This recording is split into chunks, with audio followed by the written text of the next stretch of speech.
Malta, Goody Phelan and Whale, Nadia Goksto Shea. You're very welcome to the 16th annual Phelan and Whale, a competition played for between the juvenile hurlers of the 32 counties of Ireland. We will be following the fortunes or misfortunes of the representatives from Wolfe Tones and Sionna. They have two teams, one in the Premier Division, the other in Division 3. And I'd like to tell you just a little bit about the trophies in which they're pursuing. Firstly, the Christy Ring Memorial Trophy. That's the prize for the ultimate victors of the Premier Division. It's a magnificent trophy presented by the fellow workers of Christy Ring in Irish Shell to Phelan and Whale, and played for as a tribute to the importance with which Christy Ring himself associated with hurling amongst the youth. There's no finer trophy, I suppose, on display in this country. The third division victors will win the Michael Cusack Trophy. No need for me to tell you who Michael Cusack was. The founder of the association, a Clareman himself, and those who win that trophy will win a very valued possession. And now we hope you will join us and enjoy the journey through Phelan and Whale, maybe up the way. A line ball, and Kevin Crowley takes it, not a very good one, but he gets it as far as the number 9 for Fate Harriers, Brendan McLean. He sets up an attack. John Power doing tremendous work in the Wolfe Tones defence. He's beaten this kind of a dangerous ball, goes across the square, and McGettrick is there for Wolfe Tones, but that's a good goal for Fate Harriers. Their opening score by their number 12, I think it was Paul Foley that finished that to the net, a big young fella. And that's the opening score for the Wexford representatives. No, it was their number 13. It was Martin Gorman. Martin Gorman, they sailed 2-1 for a goal. They cut out in the middle of the field. And there's a free to Wolfe Tones for a foul on Jason Lennon. Jason Lennon fouled there by Anthony Neville from Fate Harriers, and referee John Nahel having a word with him. Sean Power, the Wolfe Tones centre halfback, takes the free. Not a very good one. It's very low. It's cut out by his counterpart on the Wexford team. And back to Sean Power. He blocks it out to Jason Lennon. He's going to be hooked, yes. And Anthony Neville is there, a big burly lad. They're rare and big in Wexford. But Lennon pursues it and gets the ball as far as Kieran O'Neill. He gets it up in his hand now. He's going infield and then flicks it left-handed. There are two Wolfe Tones men there. One of them is Gregory Keane, the scorer of a goal earlier on. And now there are two Fate Harrier stairs there. One of them is Eddie O'Connor. He buffed out two tackles. And then he's dispossessed. That's good play there by Paul O'Rourke. By Paul O'Rourke from Wolfe Tones. The clearance out where the number 6 goes for it. That's Eddie O'Connor. He misses it. And he's being joined now by Kieran O'Neill. He gets the ball in. Oh, that's a good clearance there from the number 4. That was Lawrence Lake. And added to, and here's another attack. Well cut out there by Barry O'Donnell for Shannon. And then Jason Lennon adds to it. Gets it here right in front of us. Well taken up there by Derek Rossiter, a very familiar name in Wexford hurling circles. And then the ball kicks out here just in front of us. Pulled on once again by Derek Rossiter. That's a good ball into the centre. Sean Power ball backward, left-handed, gets it out a little bit, but only as far as Rossiter once again. The Wexford lad gets it up in his hand, does a little solo run, looks forwards and sends a good ball high to the right and wide. 2 goals and a point for the local Wolfe Tones, 1 goal for Fate Harriers. I was saying the 3 scores for Wolfe Tones. The first goal scored by Dennis Reardon. Then a point from Paul O'Rourke and another goal from Gregory Keane. And as I speak, the number 11, that's Raymond Diviny, gone in a solo run. And then he gets the ball there to the number 14, that's John Markham.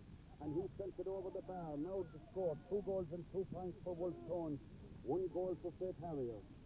Sir County player Ger Loughnane, he's a mentor with the Wolfe Tones team. Does a lot for hurling down here in Shannon, where he's a local teacher. And everybody hoping that Ger will be fit for the Munster final against Cork and Killarney on the 20th of July. However, back to more pressing things now. And that's the game here between Wolfe Tones and Fate Harriers. The ball in the middle of the field, going for Anthony Neville, a big strapping lad, but he's beaten there by the number 5. That's Brian McDonald for Wolfe Tones. The The Wexford lads coming more into the game now, but John Power breaks up a would-be attack there on the middle. In there is Raymond Gifford. He gets the ball out here to Paul O'Rourke. He tries to get it up in his hand. There's a bad catch there, but O'Rourke gets it up now. Left-handed has his puck partially blocked by Eddie O'Connor. Going for it now, Gregory Keane. He's got inside two Wexford players and he centers a good ball. But coming out there for his number 3, Patrick Doyle for Wexford. And then it's sent out over the end line and wide by Brendan Lyons. Out, having a stormer for Wolfe Tones. Gets the ball in where it's cleared out there, well cleared out by Patrick Doyle. But the danger has not yet been exhausted as number 14, John Mascom, gets it. Oh, his pass is a good ball there. And Dennis Reardon skills it in, and yes, it's gone to the back of the net there. But it gets it disallowed. It's a square ball. Up in his hand. This might be a point. No, he's hooked. But gets the ball into Gregory Keane. He's beaten there, and the clearance completed by the number 2, that's Vincent McLean. But the Wolfe Tones still attacking. And the ball now. Oh, that's a good score there from their number 10. That's Brendan Lyons. I was going to say earlier, the Wolfe Tones hurler with the Kerry footballer's name. He's nipped in there and picked off that point. Now the score is 2-2 to a goal. The puck out, well cut there by Raymond Gifford. He centers the ball and picking it up is Paul O'Rourke. He's on his way to goal and he's fouled. It's a free in for Wolfe Tones. They're optimistic enough that they might even go all the way in this Division 1. The free taken by Dennis Reardon. He makes no mistake, extending the lead to 2-3.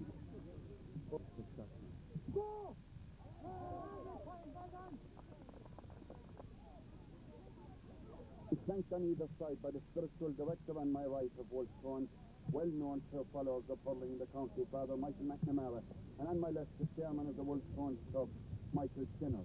I'd start with you, Michael. It's looking good, 2-5 to a goal, half-time, and the lads are playing well. Yeah, they're playing good, but they could be playing better. They missed a lot of chances, and that's a good Wexford side, and I'm expecting them to come back into it. The pitch is in great order. There's a good crowd here. Great interest in the hurling down here.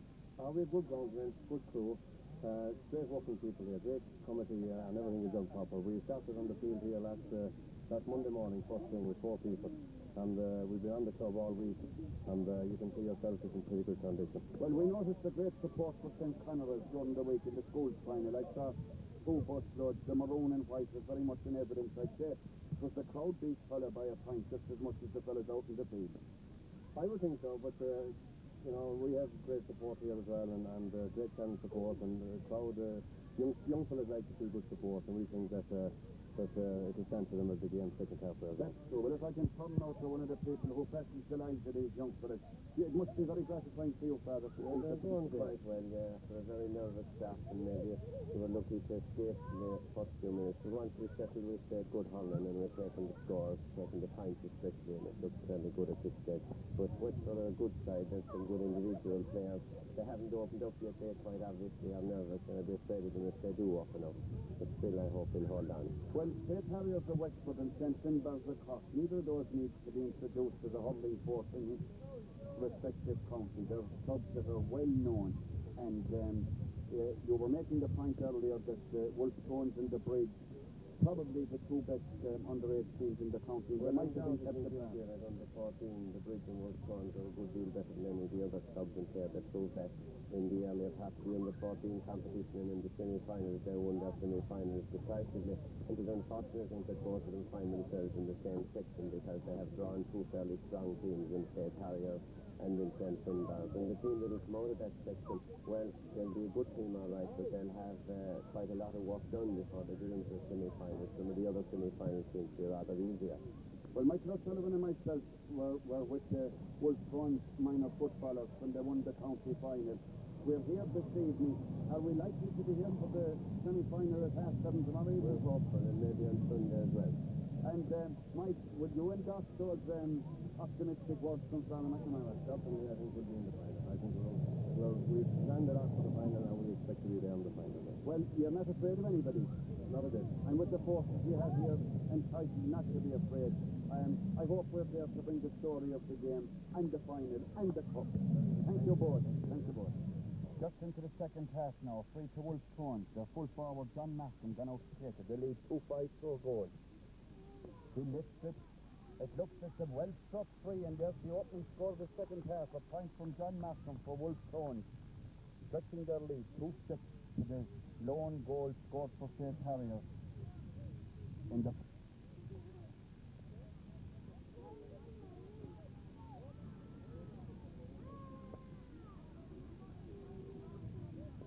Now Wolfe Tones on the attack again. John Malcolm pulling there rather vigorously. Cleared out a little bit by Fintan McLean for St. Harriers. And then well doubled on there. And there's a great score from Brendan Line. I said he was the hurler with the Kerry footballer's name. He's lovely touches. That's the second point that he has accounted for. And now Wolfe Tones lead 2-7 to 1 goal.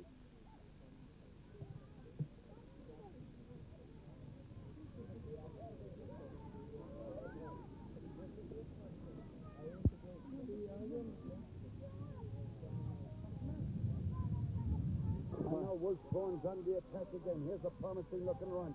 Ball hand passed in. Doubled on by the number 12, and there it's in the back of the net. Central half-back Eddie O'Connor. Oh, well caught there.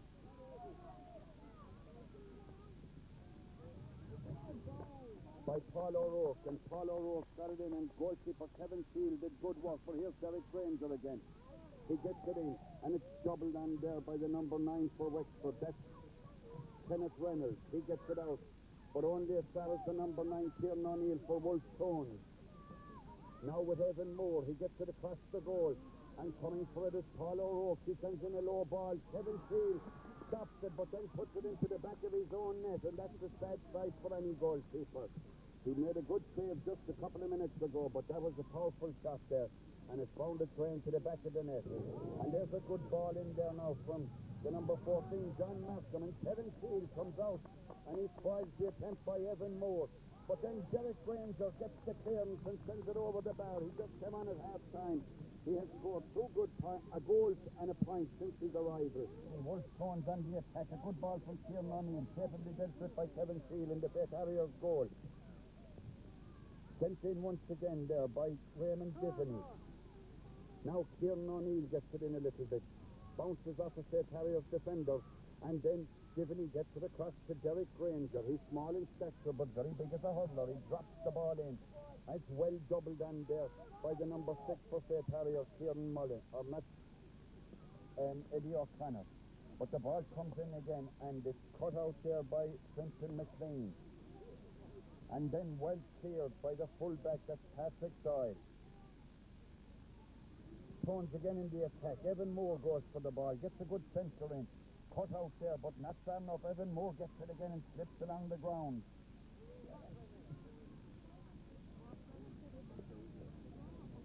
There's a good dropping ball in now, straight into Paul O'Rourke. This might be another goal. No, it's gone to the left and wide. Run. He's adept at that particular fashion. Gets a good ball into John Malcolm. Gets it up in his hand. Sends in a low ball. Well dealt with by Kevin Shield at the expense of a 65. A 65 to Wolfe Tones.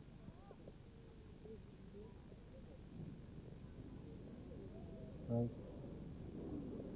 Well, Willie Murphy, the diminutive little fella from Wexford, comes on as a sub. As Sean Powell takes the 65. Gets it in what is cleared out by Ger Loughnane for St. Harriers.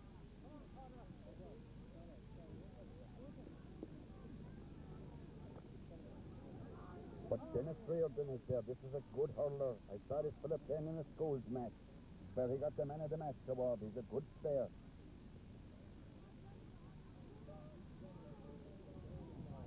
Derek crosses it around Sean Powell. Powell wins that argument. And then right-handed gets the ball in as far as Paul O'Rourke. He sends a high dropping ball in.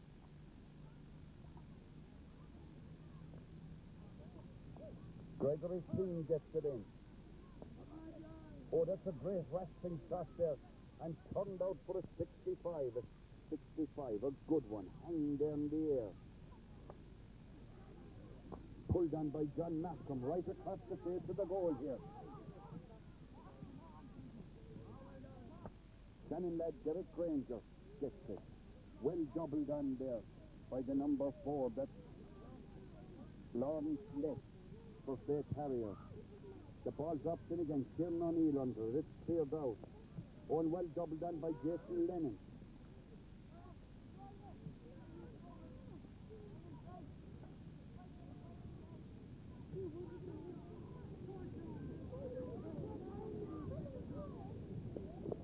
Derek Granger drops it in again.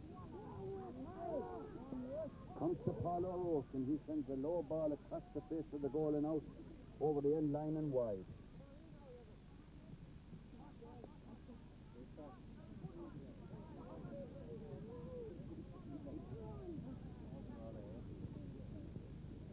Line ball, well struck by Dennis Reardon. Oh, coming out for Kevin Seal and clears it out. In this Division 1 game between Wolfe Tones and St. Harrier. The ball now with Paul O'Rourke. Tries to get it up in his hands. Succeeds. Coming in field. And this Division 1 Sailing and Whale game, 1986. Wolfe Tones versus St. Harrier. And Sailing and Whale, the brainchild of former President Seamus O'Riordan.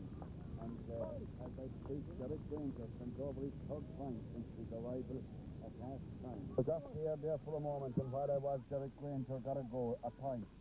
And now Wolfe Tones lead 4-9 to a goal. They're constantly pressing in this second half. I was saying that Feile is the brainchild of former President Seamus O'Riordan, and the point was made to me last Sunday by Micheál Murrah-Hertzig that every county that hosted Feile had won the All-Ireland final. In 1971 it was in Thurles and Tip won the All-Ireland. In 73 it was in Limerick and Limerick went on to win the All-Ireland, and when Galway had it they won the All-Ireland. And let's hope Army on July the 20th when they meet Cork. That's a great free all the way over the bar, well struck by Dennis Reardon. From another goal by Evan Moore.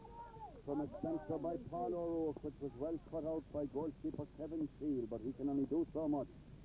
The ball is raining in on top of him now, and the score is surely academic now. 5-10 to a goal. As Evan Moore once again gets possession, hits the ball in, and the Wexford lads now must be feeling rather dejected. The ball's still in the danger zone, Evan Moore, but it's cleared out a little bit. Come on, O'Neill!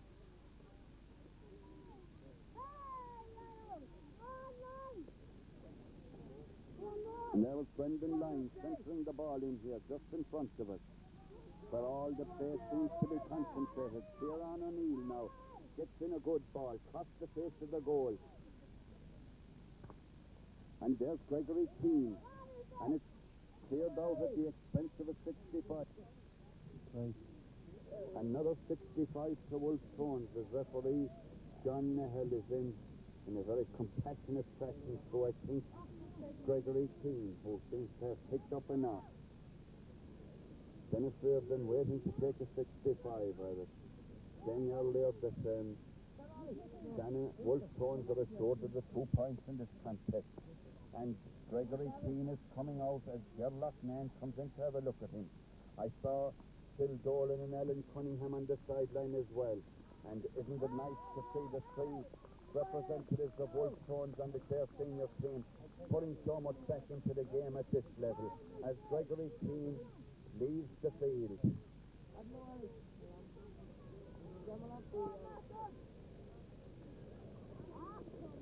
A free against John Malcolm there from Wolfe Tones. Raymond Divney now on one of his solo runs. Headed towards goal, gets the ball in where it's picked up by John Malcolm. He has it in his hand. There's a bevy of Wexford men around him. The ball is cleared out into the centre. So it's picked up there by Brendan Lyne. He gets it in. The Paul O'Rourke, and he sends it left-handed over the bar. Coming on the field for Wolfe Tones, John Murphy. John. The accents in Shannon have me perplexed. Melancy seems to be. He's coming in for Gregory Keane. There's all sorts of people around here from the north, south, east and west. Some of them wearing earrings and some of them not.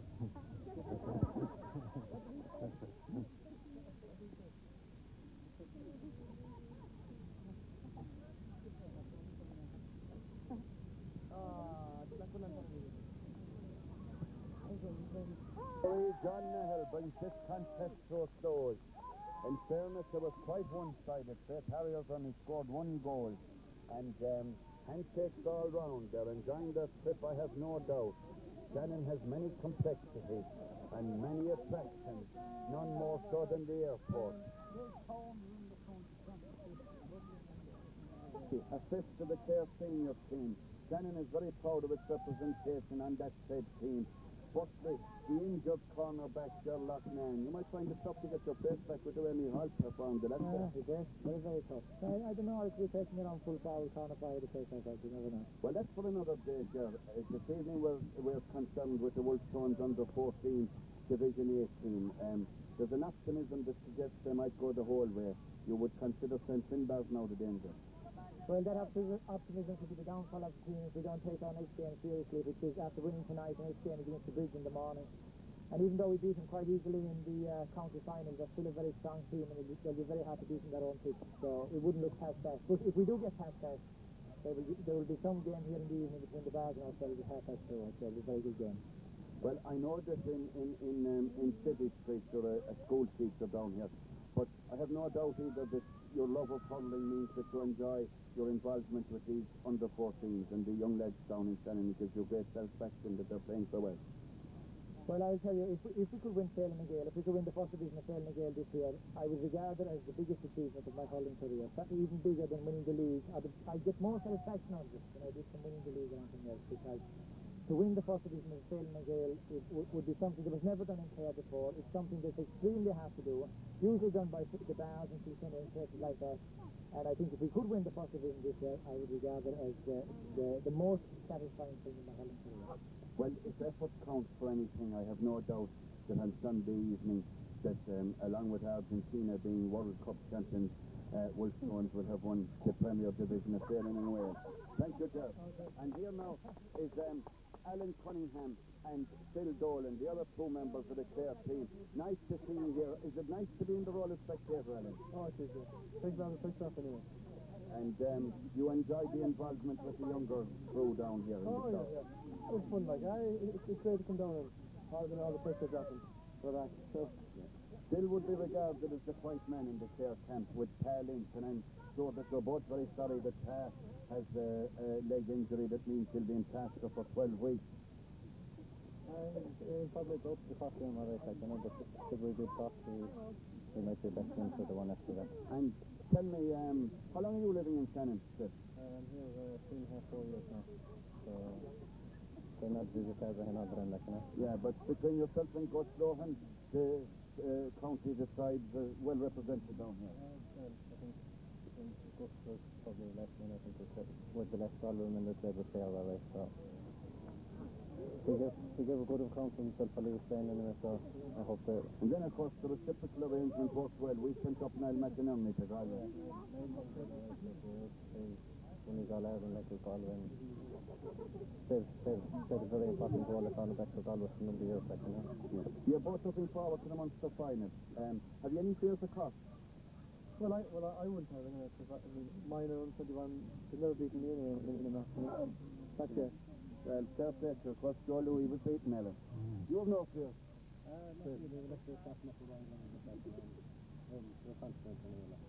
I heard this very well described that on Sunday everything went wrong except the result. Would you both agree with that? Yes. Because there's great room for improvement and nothing to lose against Cork, and who knows, you might be coming back from Killarney around Thursday or Friday with the Munster Championship. Nice talking to you both, and every success in that game. Here we are on a glorious Saturday morning at Wolfe Tones ground in Shannon. And, let's hope that that's more supporters coming in for the game. But at the moment, you join us, Wolfe Tones are a point in front. Make that a goal and a point. There's a goal for Wolfe Tones. They lead a goal and a point. Their opponents is the other Clare team, Rouen. And Wolfe Tones, this is the B team playing in the 3rd division. That's Jason Fitzgerald. They're just gone out over the sideline. There's the score, you a goal and a point to no score. They have beaten last evening St. Patrick's from TD in Armagh. Beat them by 3 goals to 2 points. And by the looks of things here, they may well beat Rouen.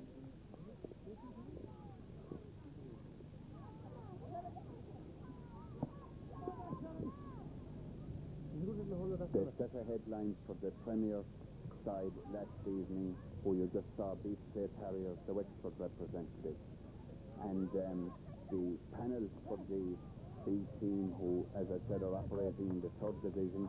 Number 1 is Gerard Histon, number 2 Desert Shea, 3 Tony Keane, 4 Justin May, 5 Stephen Clifford, 6 Joe Costello, 7 Sean Kelly, 8 Tony Price, 9 Damien Alford, 10 James Cunningham, 11 Jason Fitzgerald, 12 Sean McSharry, the captain, 13 Brian Moore, 14 Kenneth Keneally, 15 Martin Tracy, 16 Padraig O'Donnell, 17 Alex Delgano, 18 Eddie Mulvihill, 19 Ian Watson, and 20 Frank Lohan.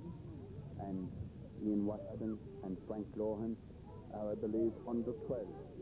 Ian Watson was born in Ennis, and Frank Lohan, son of the great Gus Lohan, the Shannon-based Garda who has done so much for hurling in Clare, both as a player and administrator. Wolfe Tones comfortably in front here and looking by far the stronger of the 2 teams. As I said, Sean McSharry is their captain. Sean was born in London, and there were 3 others who were born in England: Joe Costello, Tony Price, and Jason Fitzgerald. And to add the international flavour, Tony Keane was born in Paris.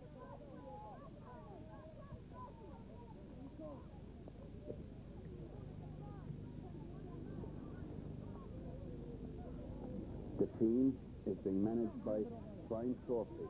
Brian is from Tulla, teaching in Shannon, and he's assisted by the PRO Conor Callahan, Dub, who's now based also in Shannon, and he's PRO of the Wolfe Tones Club.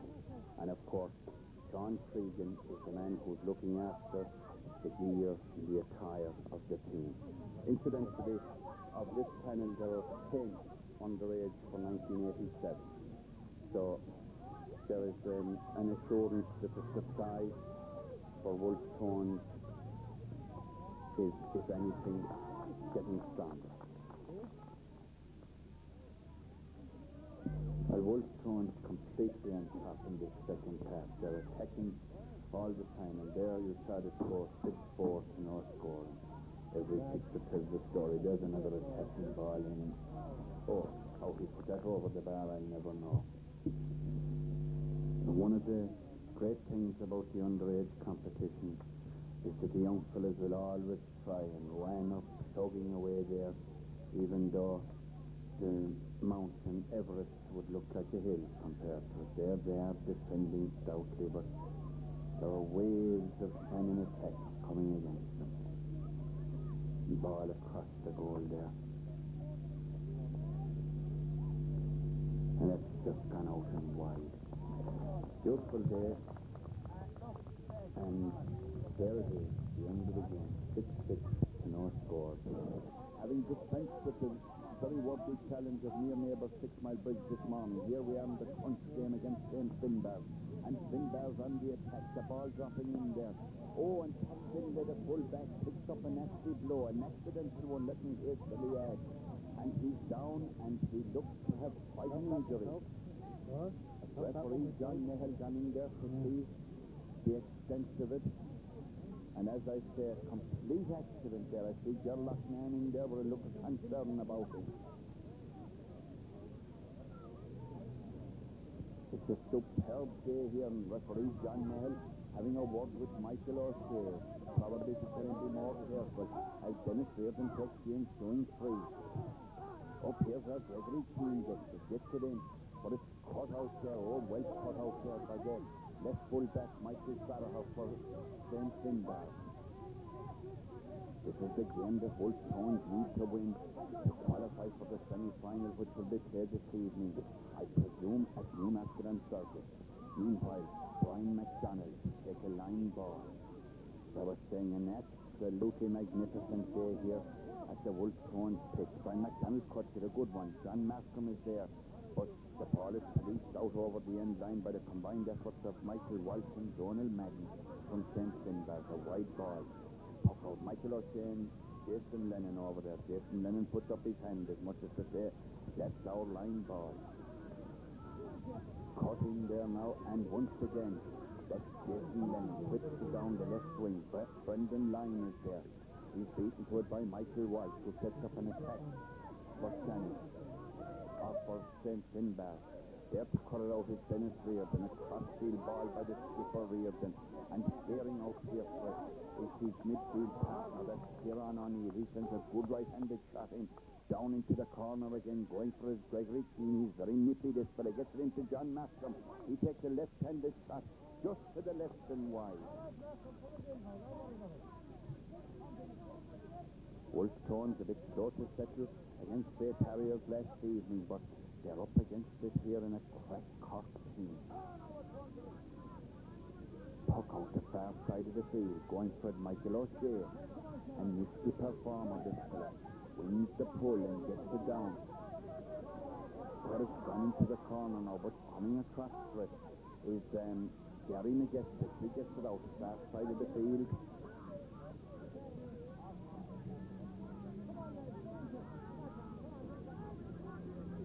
And Ray Diviny in there pulling.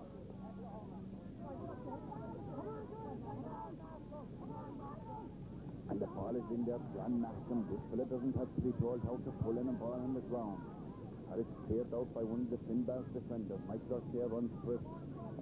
Hotly pursued by Jason Lennon. The ball beats them both out over the sideline. Still no score in this crunch game. A line ball that Kieran O'Neill places and leaves it for Dennis Reardon. A very big crowd here now. As Reardon cuts it, oh, that's a good ball. Well cut out there by centre half-back Michael Buck. And all the play concentrated over on that side of the field. I have never seen such a concentration of play in such a short space of time. The line ball taken, full forward. Taylor O'Callaghan gets it in. Cut out there. And into the centre now, where they're pulling for it. Brian McDonald was there, cleared out. And with the ball now, Kieran O'Neill. This is a good midfielder. Gets it down there where right half-back Paul O'Shea goes for. Tries to get it up in his hand, does so. And left-handed sends it down here. Well caught in there by Gary Majestic. The defensive clearance is locked down. And this is danger for Wolfe Tones now. But the danger is up. The two understood him there, Brian McDonald and Gary Majestic. Majestic gets it along the ground. Down here where Ray Diviny comes out with. And still along the ground. Gets the ball into the centre.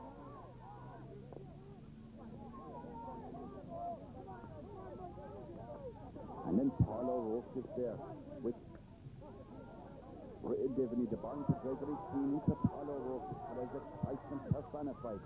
Ball blew to his stick in that customary fashion. He has his puck blocked down. And that's good work in there by the full back. That's Donald Madden. Gets the ball out across the field there. Going out for it is their number 12. That's John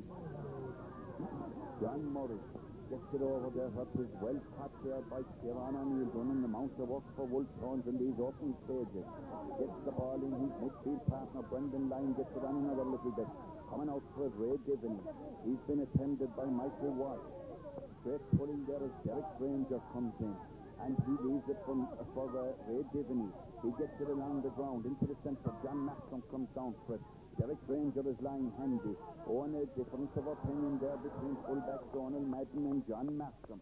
Referee's whistle is gone, and there is a free into Wolfe Tones. And could this be the opening score of what many regard as the passage to the semi-finals for the local team?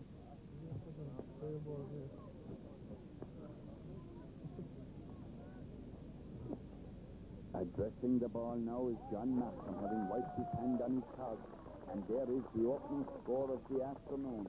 A point for Wolfe Tones, scored by their roving full forward, John Markham. There's the flag waving merrily, and you can see that even though Shannon is noted as an industrial base, there are signs of agriculture behind.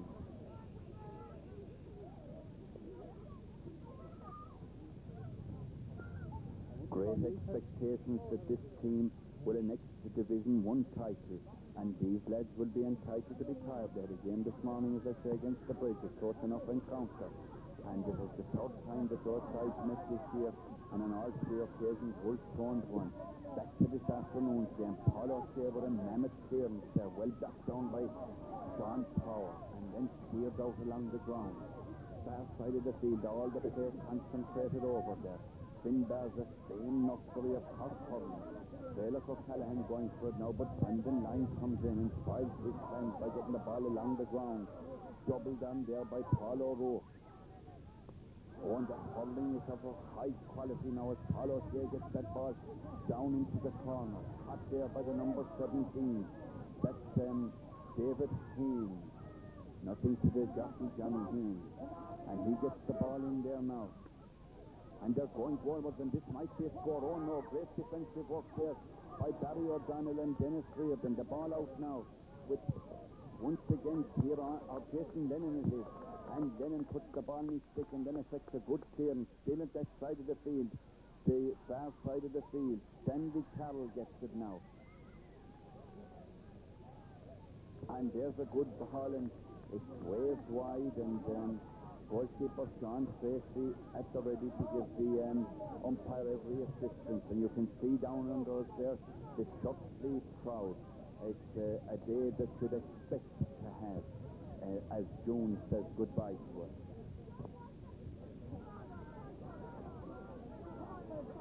Puck out, far side of the field once again. There's the Brian McDonald there. The ball out over the sideline as Brian McDonald prepares to take this line ball. 1 point for Wolfe Tones. No score for St. Finbar. A very close encounter as was expected. Ball cut into the centre and well cut out by centre half-back Michael Buck. Equally well caught there. Oh, that's a great ball there from Dennis Reardon. Cut out by Kevin McCarthy. There's an attacking ball. Blocked out there. The danger not adopted. Going for it now, Barry O'Donnell. He's beaten over there in the corner. And there's a free into St. Finbar. Free into St. Finbar. The foul on Taylor O'Callaghan. He's wearing number 6. He's operating at full forward.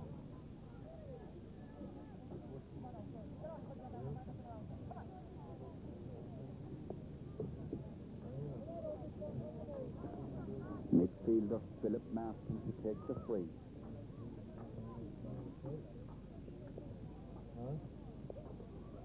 The oar doesn't come up for him properly. He gets it in there, and it's cut out there by Barry O'Donnell. He gets it along the ground. Down south Brendan Lyne. The guilty performer, this Brendan Lyne, gets the ball down. Derek Granger puts up his hands for it, doesn't hold on to it. Kevin McCarthy in close attendance. Referee's whistle is gone. I can't quite make out what it is, neither can the players. But John Nehel calls for the ball. It appears to be a free against Kevin McCarthy for a nudge on Derek Granger. Or is he going to throw it in? Yes, he's going to throw it in between John Markham and Michael Buck. It breaks between them. Comes back to Michael Buck, but there's Brendan Lyne, and quick as a flash is that ball down the right wing. Coming out for it, Gregory Keane. Right-handed, he gets a good ball into the centre. Oh, well cut out there by fullback Donald Madden, and Michael Farrahurst completes the clearance, but the danger not yet adopted. The ball now in front of goal. This could be a score. No, cut out by right fullback Michael White. That's a good clearance from White. Up into the middle. Up they go for it. Dennis Reardon is there along the ground. Gets it to Brian McDonald. He's beaten to the pull by John Murray. But the ball is returned again. And Wolfe Tones now stepping in a lot better. Kevin McCarthy gets the ball here now, coming down the field, but there's an amount of Wolfe Tones lads there. One of them is John Malcolm, gets the ball into the centre, going for it, Paul O'Rourke. He gets it along the ground, well put out by the fullback Donald Madden, and that's a good clearance. Over onto the right wing, blocked down there by Dennis Reardon, and then Jason Lennon adds to it. In there is Kieran O'Neill, and once again the referee blows his whistle, and there's a free to Wolfe Tones for holding against one of the Finbars fellas. A free to Wolfe Tones, Dennis Reardon coming down to take it.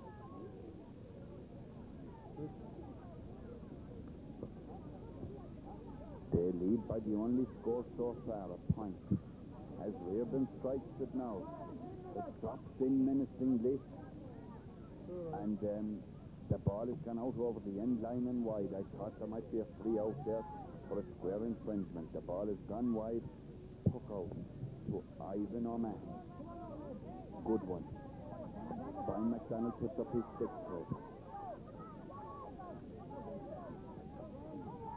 Comes there to Eugene Barrett.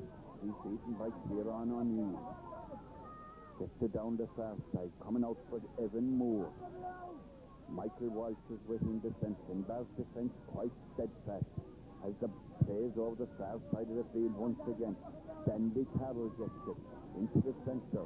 Where going for it is David Haynes. And David Haynes into the centre once again. Cleared out. But still danger lurking there as the ball once again goes out over the line. I've lost track of the number of times there's been a line ball from that side of the field. All the play concentrated over there, and there's a dog coming on the field now.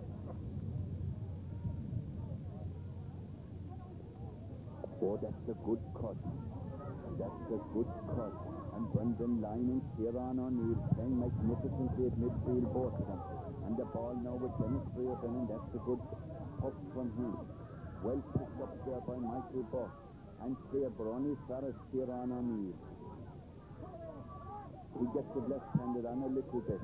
Comes to Michael Walsh. His attempted puck out over the far side. Kept in play over there by Dennis Reardon.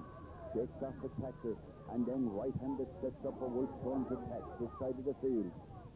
Coming down for it is Derek Granger. He gets it right-handed and down into the corner, going out for a John Malcolm. And he beats his man there and sends the ball left-handed.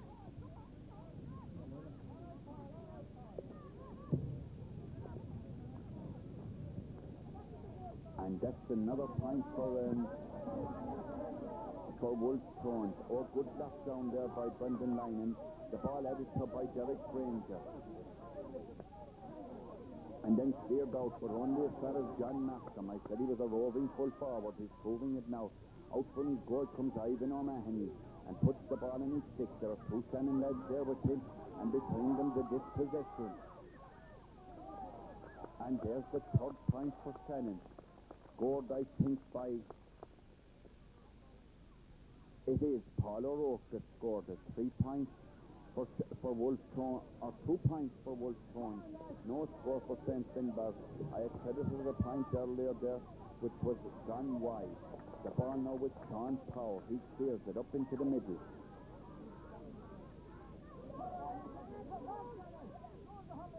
And a free to St. Finbar there. Brendan Lyne penalised for a holding offence.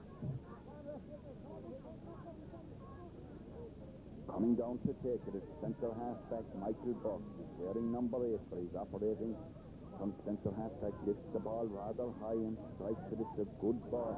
Oh, well caught in there by Jason Lennon. Softens the grip on his hurling. Left-handed gets the ball down to John Malcolm. Oh, he slips, but gets the ball along the ground across the field. But there for it is the number 5. That's Paul O'Shea. Good hurler this lad. He goes back to make a bit of space for himself and sends the ball into the corner. Barry O'Donnell beaten in there again by Sandy Carroll. This bit is headed goalward. This is dangerous. But then he flicks the ball out over the end line and wide. A chance there for St. Finbar and Sandy Carroll. The chance not availed of. And Wolfe Tones still lead by 2 points to no score. Is it a 65? No, it's a free. It's a free. I did think that Stanley Carroll was impeded on his way through there. I thought the referee, John Nehel, was applying the advantage. No, it's Loughnane Twistlin awarded a free. I wondered why they hadn't stopped, because I did think that he was fouled. Maybe had he got a goal, that it would have been allowed. Anyhow, the free is taken.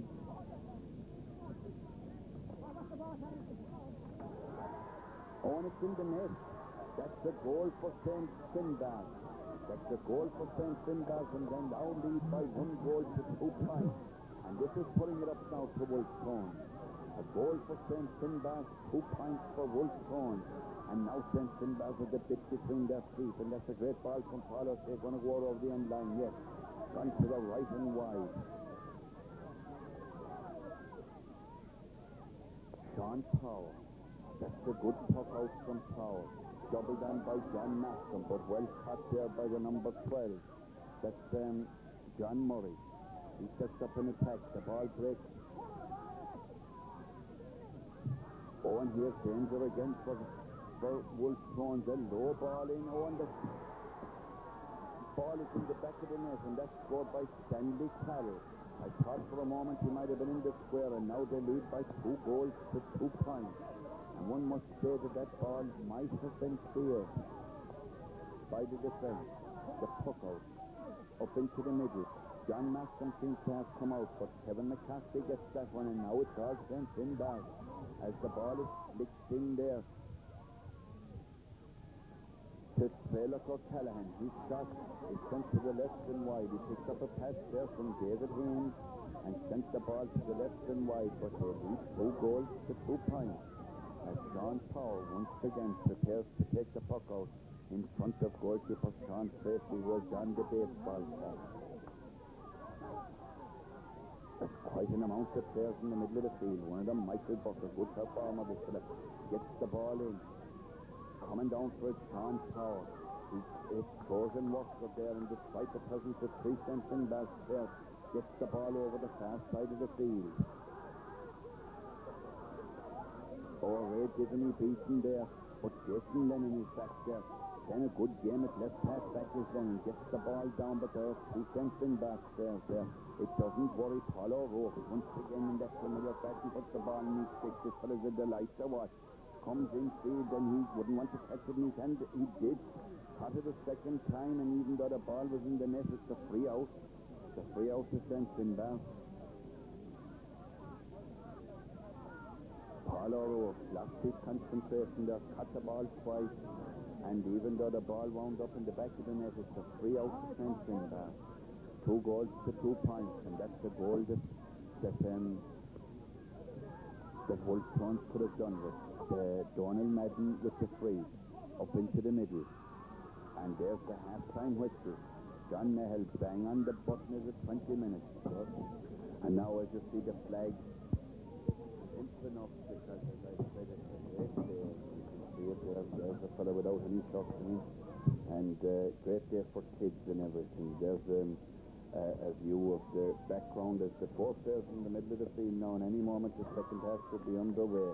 And at this stage, I'd like to thank those who put up the rigging for Michael O'Sullivan and myself to bring you the story of this game. John Nehel sets the second half in motion, and Ciaran O'Neill working very hard, gets the first puck. Brendan Lyne off his shot, but gets it to Derek Granger. He left-handed sets up a Shannon and Cox that would do it an early score. John Maxwell, this might be it. A high ball that was knocked down, and then he gets repossession and flicks it into Paul O'Rourke. Oh, the ball knocked off his stick. That's good defensive work by the St. Finbarr's defence there. Brendan Lyne is there, but Kevin McCarthy comes across and gets the ball down. Oh, and Finbarr's on the attack again. The attack broken up there by Ciaran O'Neill, and then Brendan Lyne adds to a crossfield ball along the ground. Flicked in there by Ray Diviney. Coming out for John Maston. He's in the thick of everything that goes in there. And then Brendan Lyne pulls in the ball well. Evan Moore coming out for it. That's a good ball right across the face of the goal. Going across for it is Gregory Keane. Oh, he sidesteps his man very well and then gets the ball in, but partially locked down, and that's good work by Michael Barahut. He gets it out, but Keane is there again, gets it in, but there's Kevin McCarthy is there. He's the only one wearing that new headgear. He gets the ball into the centre. And that was Philip Martin. Penalised there for carrying the ball too far. Free to Wolfe Tones. Dennis Reardon coming down to take it. Places the ball now. They could do with a score. They trail 2 goals to 2 points. As Dennis Reardon about to take this free, he lifts it now and strikes it. It's well hit and equally well blocked out there. They're fighting for it, and John Markham gets it. He's puck blocked down. Comes to Derek Granger. And then the ball is cleared out here into the middle again. Clearing out for there is Jason Lennon. He gets the ball in left-handed centre of it. Blocked out here by Michael Buck, but Ray Divney is there. Just strikes it high. Will it go to the right? No, it's accepted safe. The umpire gave no decision. Referee John Nehel is coming in. John Nehel is headed in. I honestly don't know what this is. He's having a chat with the umpire. He's sending away everybody else. He still hasn't. Is he going to throw it in under 21? He still hasn't given a decision. But now the Finbar players are going back into the goal. It's a 20-metre free. It's a 20-metre free. And I'm sure that Wolfe Tones will go for a goal from this. Who's going to take it? It looks as if it might be John Markham. He's over the ball as John Nehel sends Evan Moore on his way. Yes, it's John Markham. And I would say he's going to go for the goal. He strikes it low, and it's kept out there, and Paul O'Rourke has to pull it. And it's cleared out by Michael Buck. That centre half-back is playing a great game for St. Finbar. And then the ball cleared out into the middle of the field. That was great defensive work by the St. Finbar defence there.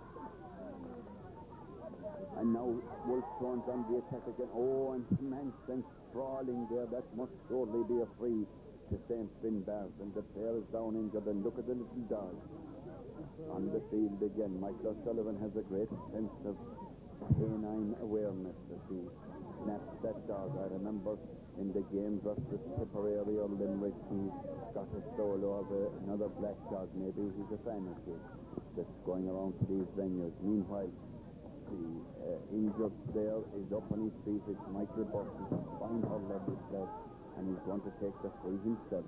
And he missed it, and then hit it along the ground. It's blocked out there by Dennis Reardon.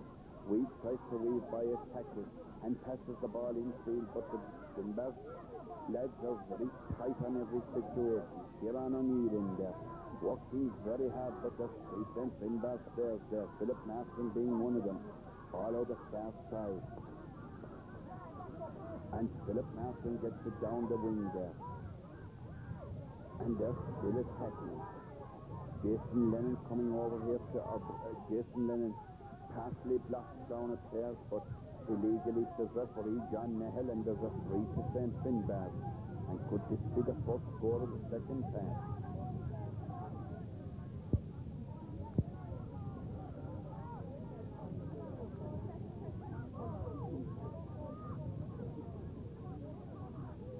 The free to be taken by Michael Buck. Oh, he got the crouches down very low and sends it high. Yes, the umpire signals that's over the bar. And now the score is 2 goals and a point to 2 points. So Wolfe Tones find themselves 5 points in arrears. And that's really putting it up to them. But this is a tenacious side, this Wolfe Tones team, and I wouldn't be one bit surprised if they claw their way back into contention. And Sean Powell sends a great puck out, added to by Kieran O'Neill. Fighting for it over there is Raymond Divney. Oh, and a good block down there on Kevin McCarthy. And Shannon come raiding now. The ball kicked on in front of him by Kieran O'Neill. He gets it into, is it John Markham? It is, and this might be a goal. Yes, there's the goal that Wolfe Tones were waiting for, and John Markham is very pleased with himself. The full forward got that ball, the donkey work having been done by Kieran O'Neill. I said that his work rate was quite remarkable. He made that score, and how well John Masson took it. Now the score 2-1 to 1-2, and there's the bit between their teeth now as Evan Moore sends that ball across the goal. The number 4 there, Michael Farrah gets it out a little bit, but there's Derek Granger in there, and he's beaten to the pull. The ball in the middle of the field now, and there's more of an urgency now about Wolfe Tones there. Brendan Lyne pursues Philip Martin. That's a good solo run by the midfielder for St. Finbar. Then he sends an attacking ball down the left wing, cut out there by Gary McGettrick, quietly effective there, but it comes to the number 9, that's Ken O'Callaghan. He gets it into the centre. Oh, well picked up there and cleared by Sean Powell.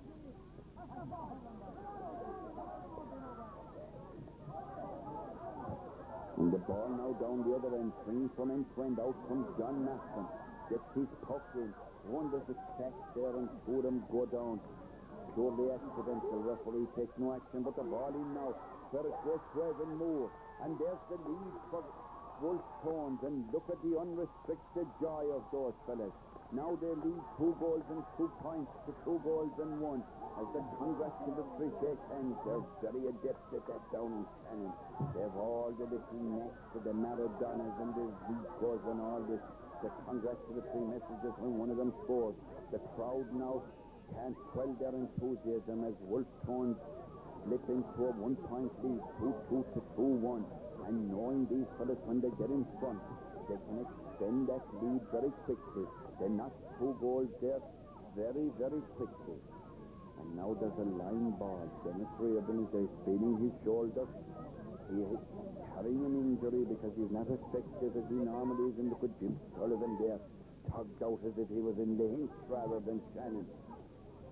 Jim, a referee himself, and does Trojan work for the GA in Wolfe Tones and in Clare.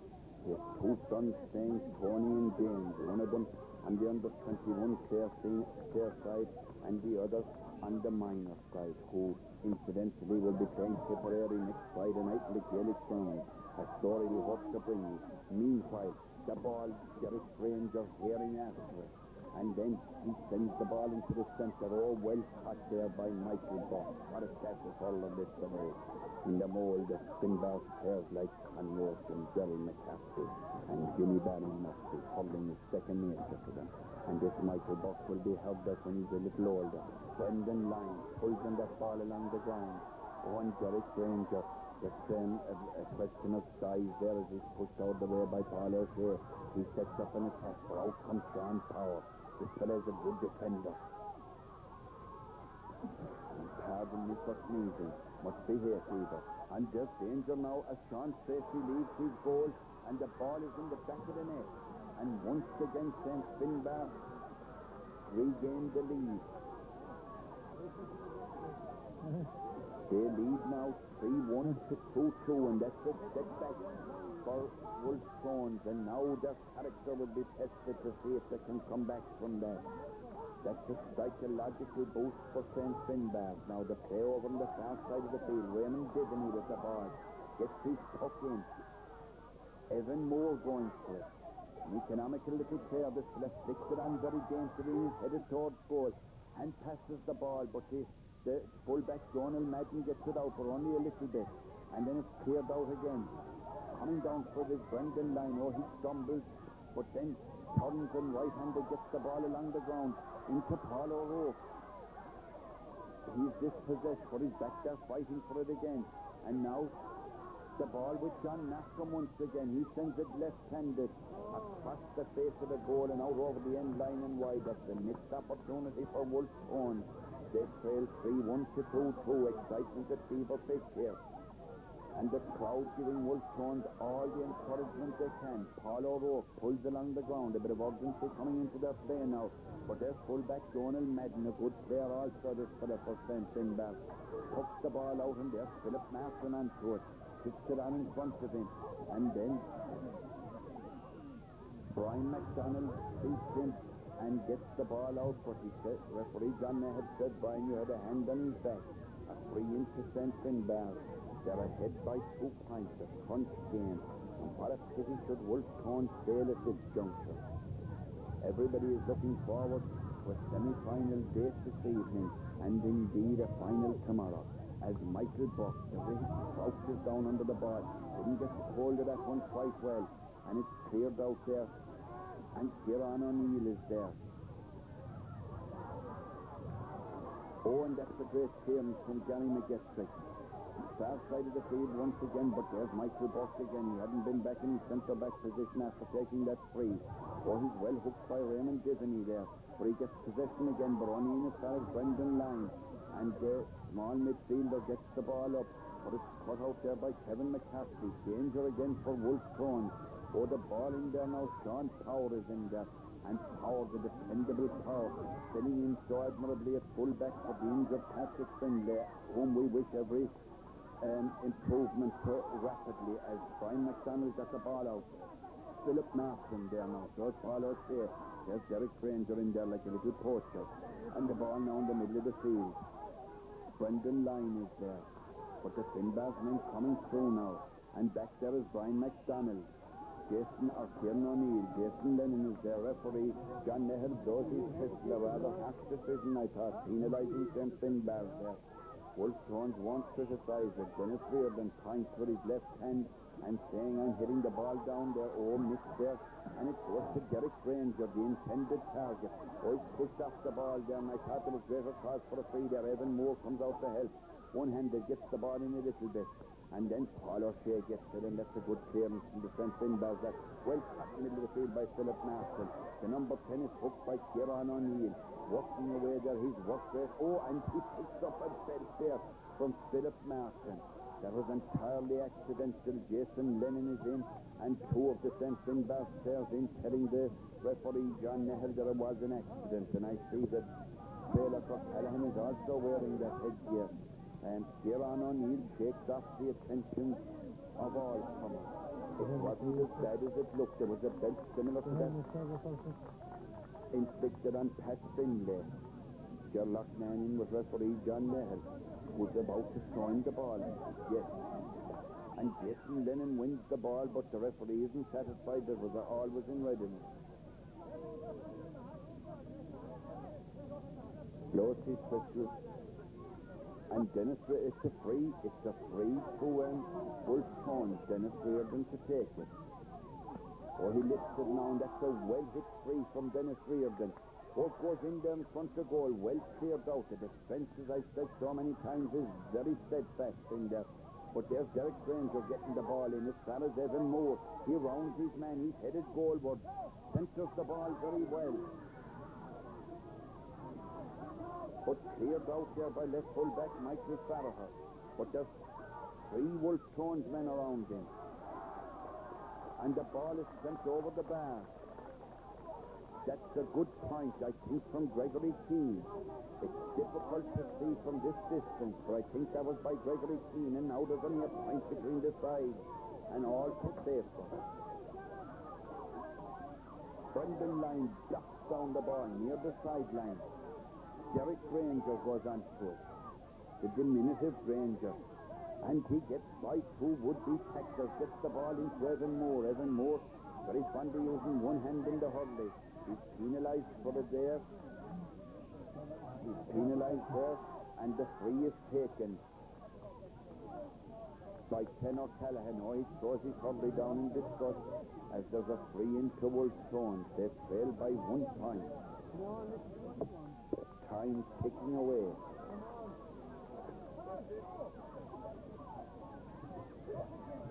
And he's throwing in the ball.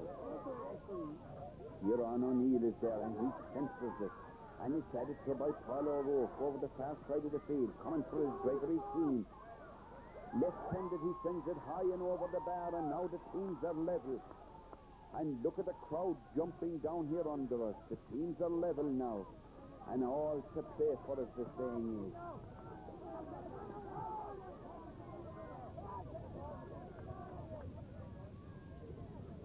John Nehel off to straighten things in the middle of the field.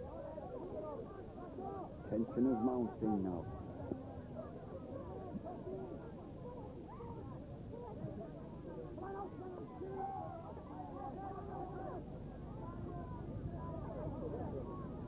All lots of hand signals being given around the place there as the ball drops out. Jason Lennon is under the hops and Brendan Line catches it. Left-handed gets it down. Derek or Evan Moore, one-handed again, goes back for it. There are two defenders there coming in to help him is Kieran O'Neill, ever present. And then he flicks the ball near the sideline, keeps it in play, gets it in there, where John Mascom takes a shot, turned out for a 65 by goalkeeper Ivan O'Mahony.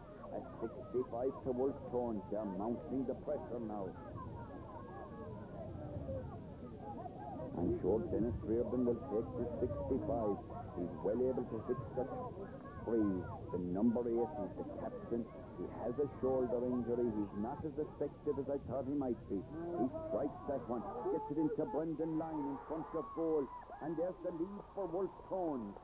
There's the lead point for Wolfe Tones, scored by Brendan Line.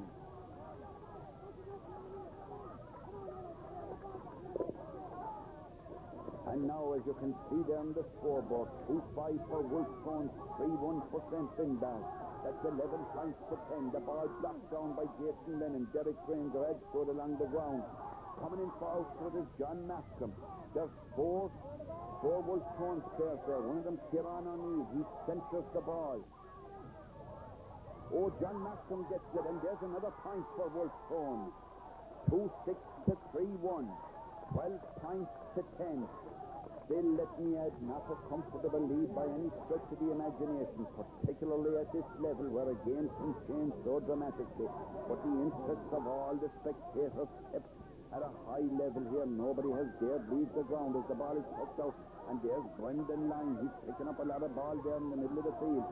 But this time, Kevin McCarthy gets it, puts it on his stick. He's solo running down there, and he's dispossessed by Ray Diviney. Oh no, it's Brian McDonald over there, and Brendan Line. And Brendan Line is penalised for a chop there. He thought that the ball was gone out over the sideline. It wasn't. It's a 3% Finbarr. They trail 2-6 to 3-1. The ball tucked into the middle now. Cleared out there. So Kieran O'Neill beats his man to the pull, gets it on. Here's Derek Granger. The economical little gent, this fella. Gets the ball into the centre, blocked down there by Donald Madden. But Kieran O'Neill is there once again, and then John Mascom, way out from his full forward position, gets the ball into the corner. Coming out for it, Ivan O'Mahony with Evan Moore, and O'Mahony kicks the ball out over the sideline.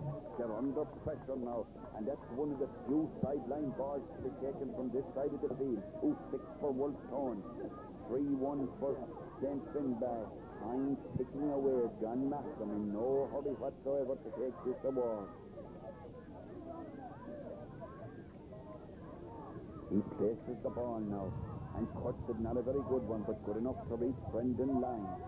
He gets it in where Paul O'Rourke gets it.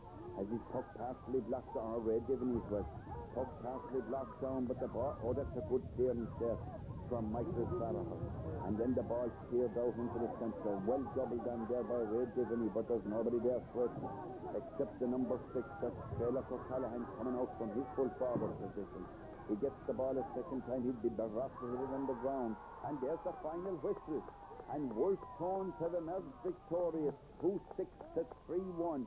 A close encounter, 12 points to 10.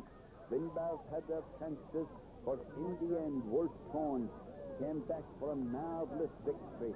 They're very excited. They're Ger Loughnane out there tipping Paul O'Rourke in the head, and all the Wolfe Tones charge has been congratulated. And how we look this evening, and what a dramatic change a couple of hours can bring. Today, in absolute sunshine, both in 6 Mile Bridge and later at Wolfe Tones for the game against St. Finbarr, the people were shut sleeved and enjoying the great sunshine. Now it's dull and overcast.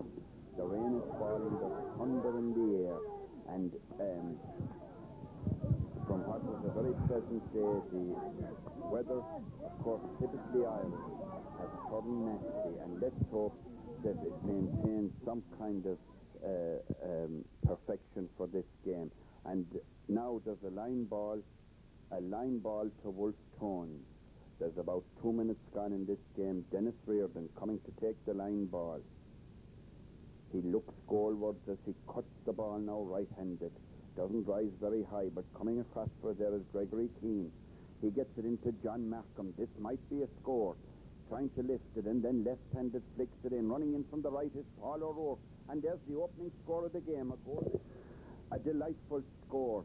And it started with a line ball from Dennis Reardon. He got it into Gregory Keane. He into John Markham, and then Paul O'Rourke finished it to the net. A great goal for Wolfe Tones and a great start some 2.5 minutes into the game.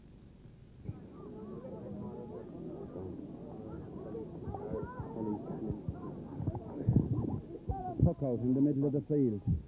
That's Jason Lennon grabbing it. He's a grandson of no less a man than the late McMackey. Gets it into the corner where Evan Moore centres it. Coming out for it. John Markham pulls along the ground. Gets it into the centre. And there's a good ball from Paul O'Rourke. He sends it left-handed over the bar. The second score for Wolfe Tones. A goal and a point to no score.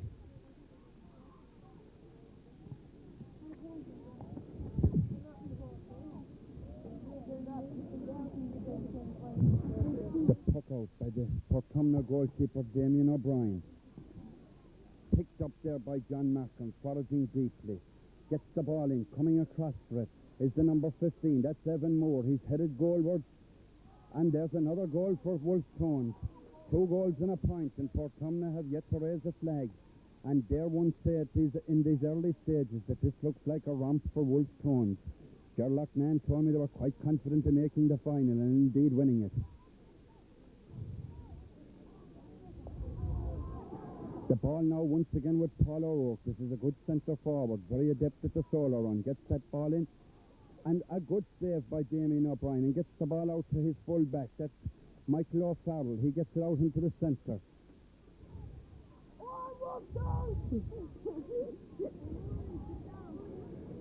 But therefore it is Brendan Lyne. He gets it over to the far side, and this might be another score. No, well kept out by Damien O'Brien. And a free to Portumna. Referee John Duggan, and down here this evening is the Director General of Common Lucas Gael, Liam O'Mulvihill. Looking remarkably like the trainer of Sharastani, the winner of the Irish Derby, Michael Stout. Free taken, not a good one. It comes to the number 11 for Wolfe Tones. That's Raymond Divany. He's beaten, but he's now getting a bit of assistance. And the ball is sent to the right and wide. Puck out from Damien O'Brien. Far side of the field. Gone out over the sideline. No, kept in play there by Brendan Lyne, and then it goes out over the sideline, both claiming it. It goes to Portumna.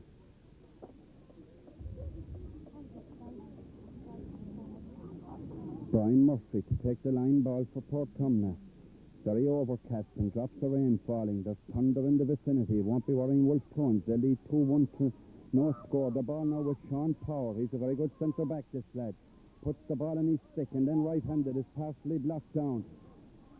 But gets the ball as far as Kieran O'Neill, and then there's a foul on Paul O'Rourke. A free into Wolfe Tones from near enough the middle of the field. Coming down to take it is Dennis Reardon.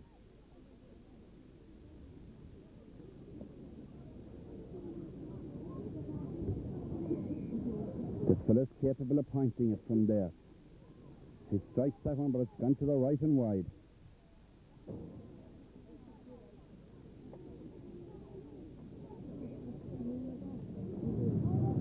Portumna yet to raise a flag. Wolfe Tones have got this far from a grouping that included the St. Finbars of Cork, St. Harriers of Wexford, and 6 Mile Bridge, the other Clare representatives, and indeed that was the closest contest that Wolfe Tones had, was against their neighbour 6 Mile Bridge. They had beaten them already twice before this year, and they went into that joust at the Bridges ground this morning with a fair degree of confidence. It was justified as they emerged victorious. It's right in front of the goal. Malampy gets it out a little bit as far as Dennis Reardon. He crosses it over to Jason Lennon. Cool as an oyster, this lad. Puts it on his stick, knowing that there's a man behind him, if you can call that little specimen a man that's following him. And Lennon gets a good relieving clearance down where Evan Moore comes out for a sidesteps his man, about to flick it in his hand, just headed goalwards with the ball in his stick, and then hand passes it into the on-running John Markham. This might be another goal. right across the face of the goal and out over the end line and wide. That was a good move from Jason Lennon to Brendan Lyne to Evan Moore to John Markham, and just across the face of the goal and wide, Damien O'Brien, the busier by a long shot of the two goalkeepers, prepares to take the puck out. Sean Tracy in splendid isolation down here in the Wolfe Tones goal, well blocked down by Brendan Lyne, leaves it for Kieran O'Neill. He gets it into Evan Moore. He's beaten there by Tom Flanagan, the centre back. He pucks the ball down near the sideline, kept in play by Jason Lennon, and then he's beaten to it there. The first time he's been beaten by Shane Flaherty. He gets a good ball in now, and coming across for it is Eamon McGettrick for Wolfe Tones. He gets the ball out over the end line, a 65, the first touch award of the evening, and it is to Port Tomna.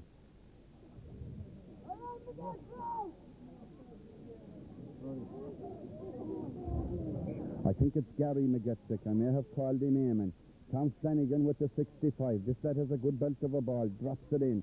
Oh, well blocked out there by Sean Power. And then Brendan Lyne gets it out another little bit. Far enough to reach Kieran O'Neill. He gets it down. Where coming down for it is Paul O'Rourke once again. And he puts the ball in his hurley as if it belonged there. Sidesteps a would-be tackler, and then right-handed has his attempted puck blocked down.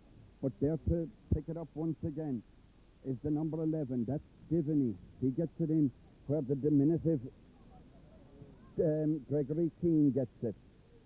Into the centre, doubled on, and well saved there by Damien O'Brien from Derek Granger. And coming out for it, the left full back. That's Donald Kelly. He gets it out over the sideline. A line ball for Wolfe Tones. They lead 2-3 to a point and are deserving of every point of that lead.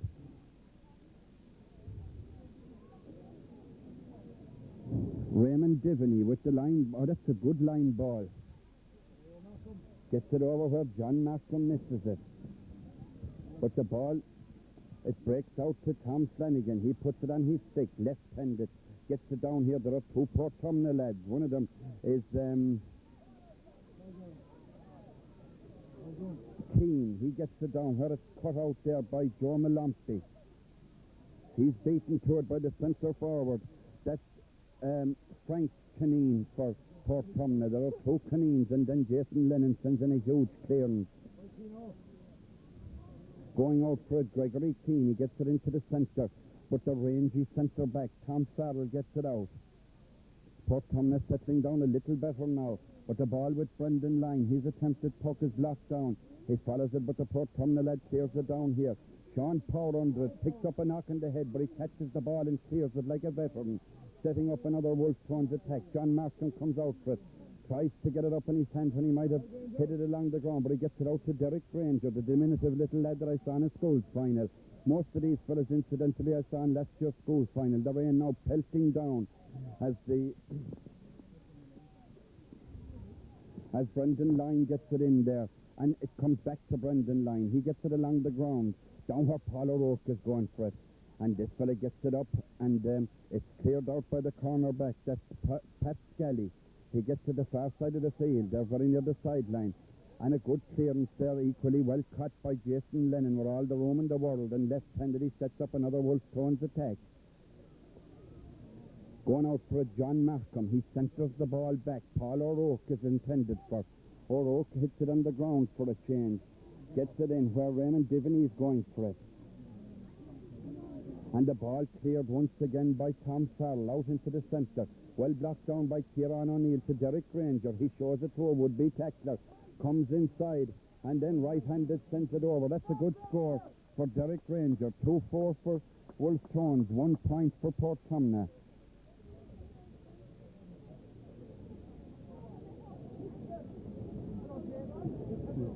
Sean O'Callaghan, the PRO for Wolfe Tones. Hard-working, unobtrusive kind of a gentleman. I spoke to him a few times on the phone. This is a great moment for you. It's if we can be presumptuous, it looks as if you're setting sail for the final of the Premier Division of Sailing and Wales. Yeah, it looks very much like it, Aidan, at the moment. The lads are playing very well. Have to give them great credit to the boys who are in charge of them. Really put in a tremendous effort in the first half. Deserve to be ahead by the amount they're ahead at the present time. Port Tomna, I think, might play a little bit better in the second half. We never know. But I noticed in all the games now, you've beaten in your own group St. Harriers, 6 Mile Bridge, and St. Finbarrs of Cork. And the team, I thought, showed a little nervousness in the first couple of minutes. And again this evening, Portumna mounted the first attack. That's something you wouldn't... I hope they're not imitating the Clare team, of course, which is well represented down there with Ger Loughnane, Stildole and Alan Cunningham. Well, hopefully if they can get the results that Clare got last week, we don't mind if they're slow starting off. We'll be quite happy. There's a great preponderance of different county men in Shannon. Do you think that this mixture makes for the superb interest that seems to be in the games down there? It's a very viable club. Tremendously viable. I think certainly the different counties have contributed different things to the club itself. A lot of the Clare men probably wouldn't agree with us that Shannon is as much a part of Clare as any other part of Clare. A lot from Limerick wouldn't agree with that either. Well, there's a lot from Limerick wouldn't agree, but the Limerick people would be wrong, you know. That's the thing about it. Certainly, all the experience that has come from different counties around the place has helped to make the club the great club that it is today. No well, there is a great awareness. I saw the Wolfe Tones team win the intermediate final a couple of years ago, and there is a great awareness that they're an integral part now of Clare hurling and indeed football. It's a dual club and has, with Éire Óg, I think, the biggest representation in the county senior team. At the present time, yeah, we're doing well. We have 3 lads there at the present time who are hurling very well. We should have maybe a couple more, who I won't mention here, but there's certainly 1 or 2 defenders that we think would be worth a run on the Clare panel. Well, Sean, this time tomorrow evening, I suppose you'll be hoping that you'll be the Premier Division champions. I wish you all the best, and congratulations on the hard work that is coming to fruition, it would appear. Thank you very much indeed, Aidan. Thank you.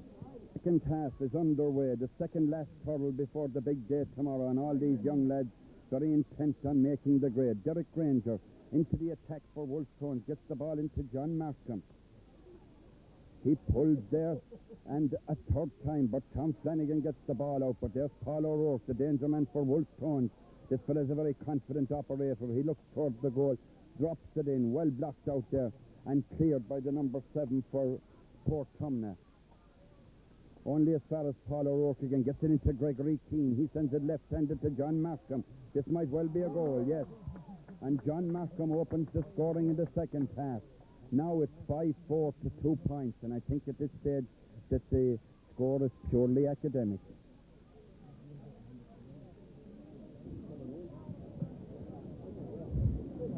Referee John Duggan from Broadford going down to keep the back of the goal clear.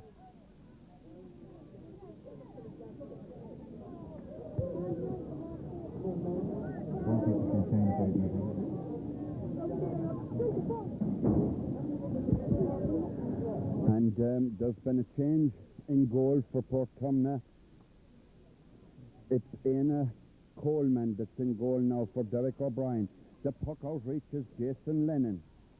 Slips by a tackle and then left-handed sets up another Wolfe Tones attack. The ball with Derek Granger. A nifty little character, this fella. Gets it into an equally small guy.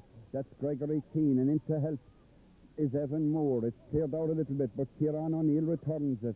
And good cover there from the right full back for Portumna. That's Pat Scally. But it comes to Raymond Divney. He to John Markham and over the bar. That's a goal and a point for John Markham.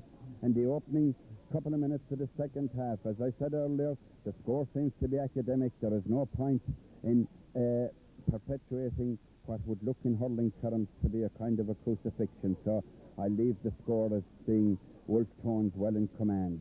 And the ball now once again with Paul O'Rourke. Raymond Divney says, I'm available. O'Rourke says, I don't need you. Maybe he did, because he sent the ball to the left and wide. All the play now concentrated in the Portumna half of the field in these opening minutes of the second half. And the substitute goalkeeper, Éanna Coleman, divests himself of not alone his helmet but his jersey, and were he of a different sex and a little older, we would have cause to groan or maybe anticipate. He's not, and there are no causes for any of the aforementioned 2 states. He's just putting on the distinctive goalkeeper's jersey. This is a requisite now. It's a rule that the goalkeeper must have a distinctive jersey from the rest of the team. He's now dressed up again. He poked out the ball, and coming for it is Raymond Divney. steps in between two tackles, and the baptism, I'm afraid, for Éanna Coleman is just as horrific as it was for his predecessor, Damien O'Brien, and that one stuck in the back of the net again, extending the already commanding lead by Wolfe Tones. Puck out, centre of the field. Dennis Reardon kicks it on a little bit, gets it across the field. Cleared out by Tom Flanagan, and then Derek Granger gets it out this side. Cleared out by the Port Tumnall lad, but only as far as Granger. And Granger, even though he's small, he's the about comparable weight to Barry McGuigan, and he's showing signs that he might be just as durable. I'd hate to run into that for them 10 years' time, I can assure you. Referee throws in the ball there, and from it Evan Moore crosses it over to Raymond Divney. He sends it right-handed. John Markham goes for it with the fullback. Fullback puts up his hand for it. That's Michael Farrell. And then he pursues it, gets it in his hand, trying to make his way out. And he's been attended by two Wolfe Tones lads. But he's still battling away there and gets his clearance in, albeit a short one. And now he pursues it again, even though joined by Paul O'Rourke and John Duggan. I would endorse the decision, gives the fullback a free out if ever a lad earned it, he did. Tom Flanagan with the free. That's a great puck. But it's looking now like an insurmountable problem for Port Tumnall. They earned themselves a free, as mind you, the pulling is getting a little bit vigorous. There's a free to Port Tumnall.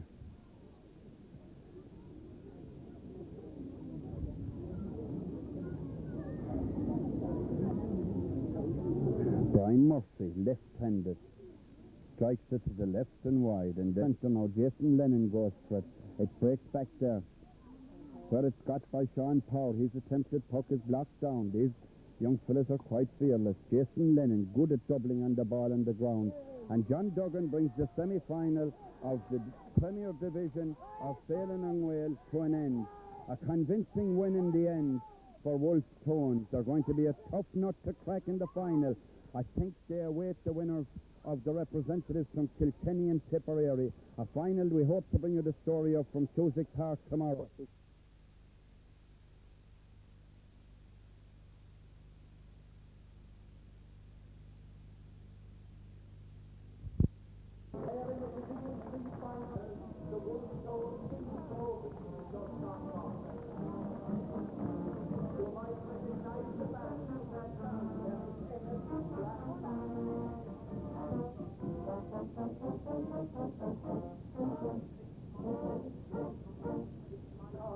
At that age level, these are the Wolfe Tones bees from Shannon County Fair.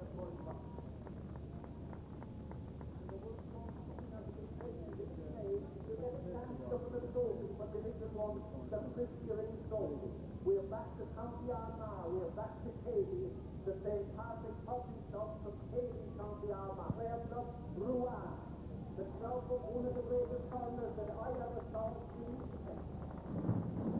Now, the next pick, Old Gomelo, I often wonder that, reformed in 1982.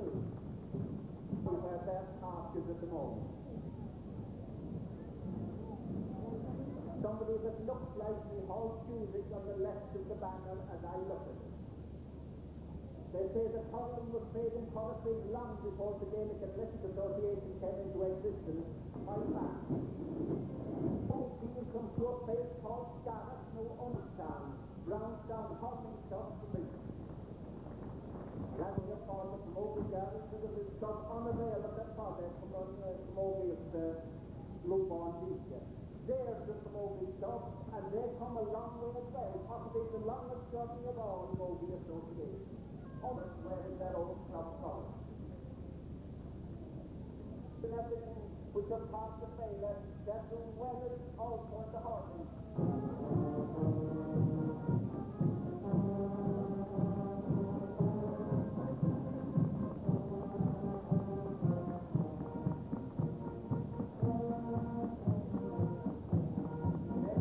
And this competition is called Phelan Gale It was started 15 years ago in Tipperary, as you all know now. And we first there are Rasheries and Minna, Dublin Claw, and Hunter in a Rural Mihal Pistol, on Farah Hussey, Comalukras Daily.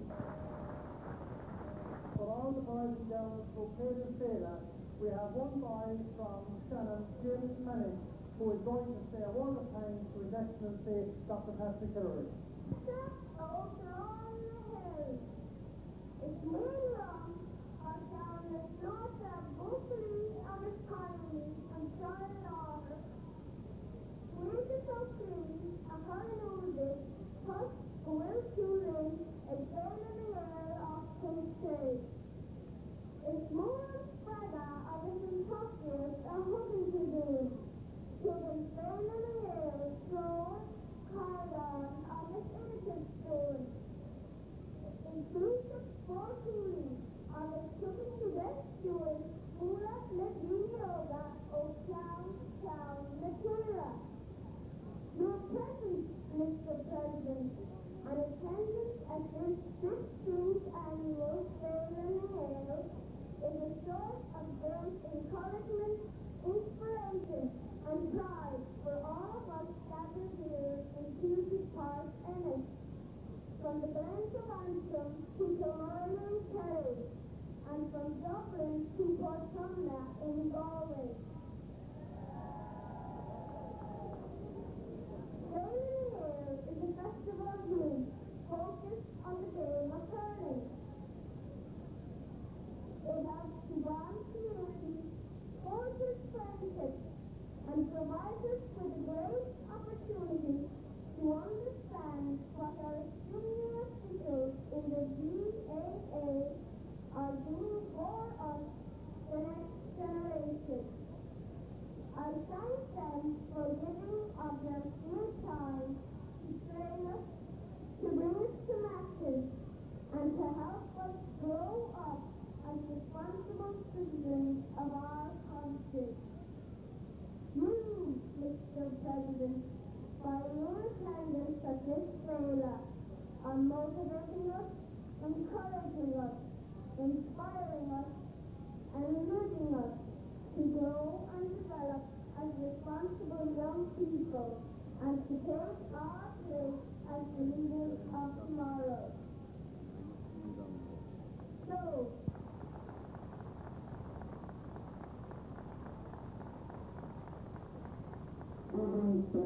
from the group. The line in front of me.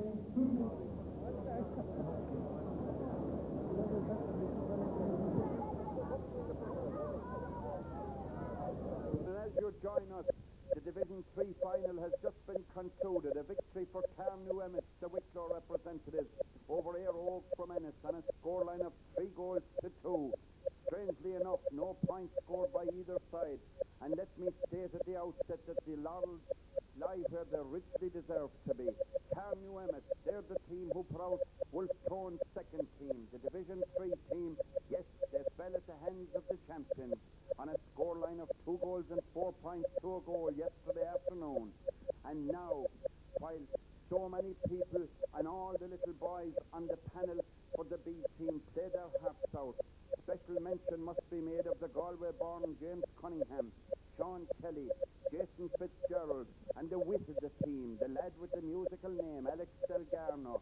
And indeed, Fitzgerald and Delgarno carried injuries into the contest with the Wicklow boys yesterday. And there's a school of thought that considers that had Alex Delgarno and Jason Fitzgerald been fit, they would now be in possession of the Michael Cusack Cup, and instead of the Wicklow lads. But we can't begrudge a title to Wicklow. It's nice to see a county that's not renowned for its hurling prowess. An extra title here at Feile and Wales, a Feile that's wrought with excitement. And isn't it nice to see that gentleman there in a wheelchair and the respect he commands from those little young lads? And look at the lady out, making sure that he's in good nick for the photograph. They're absolutely delighted, and there's the cap removed and his hair put in order. And the Carnew Emmett lads beside themselves with delight, and who can blame them? It's a thrilling occasion for little boys of their age, and indeed we congratulate them, as we do the Wolfe Tones B team, who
Malta for the big game of the afternoon, the Division 1 final between Wolfe Tones na Sionna from Shannon Airport in County Clare and Piltown representing Kilkenny. The two teams marching behind the Artane boys band. Wolfe Tones in all in white with their green collars and cuffs, and Piltown in that jersey that reminds one, if one needs a reminder, of the tradition of Kilkenny hurling. They have the amber, the black is not so prevalent. They have dark coloured necks and they have the black and amber stockings. They have the amber colour helmets, most of them. And Wolfe Tones, a team that was many people's favourite to go the distance this year. They've done all that was asked of them thus far, and they're hotly fancied to annex the title here today. What a day it will be in Shannon. It's a great tribute to those who worked so diligently in the Wolfe Tones club there. And now as the boys, what a thrill it is for them to march behind the famed Artane boys band. And both teams, and I have no doubt the Artane band getting a very lusty round of applause from the crowd at the far side.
The Artane boys band make their way off the field.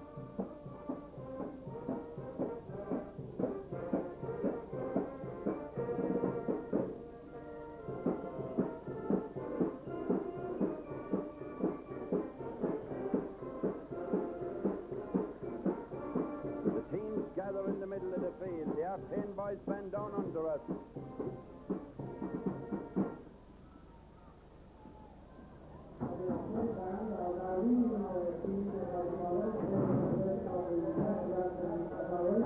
And the game is on, the Premier Division, and now first to break away are Piltown. But the attack broken up there by Kieran O'Neill. But getting the ball now for Piltown is their number 6, that's Noel Delahunty.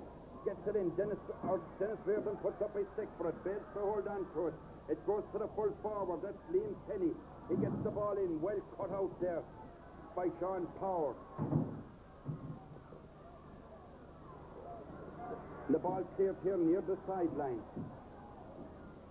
Kept in play by Brian McDonald. Gets it in for the number 12 for Piltown. Centres it. But falling back there is Sean Power. Pulls in it, misses it. And then it's the danger here, but it's diverted by Dennis Reardon. Sean Power pursues the ball. A strong lad kicks it out in front of him, then cuts a good ball along the ground. Coming down for it is Raymond Divney. He gets the ball up and he's hurley. Fades by a tackle. He's near the sideline. Brings it out over it. A line ball. A line ball for Piltown. To be taken by their number 8, their midfielder. That's James Burke. James Burke cuts it down this side of the field. Well taken there by the wing forward. That's Niall O'Brien. Gets it into the centre. Full forward. Gets it along the ground. That's Liam Kenny. But it's cut out there. And well cut out by the right full-back Gary McGettrick. And McGettrick again cuts it out over the sideline. A line ball once again for Piltown.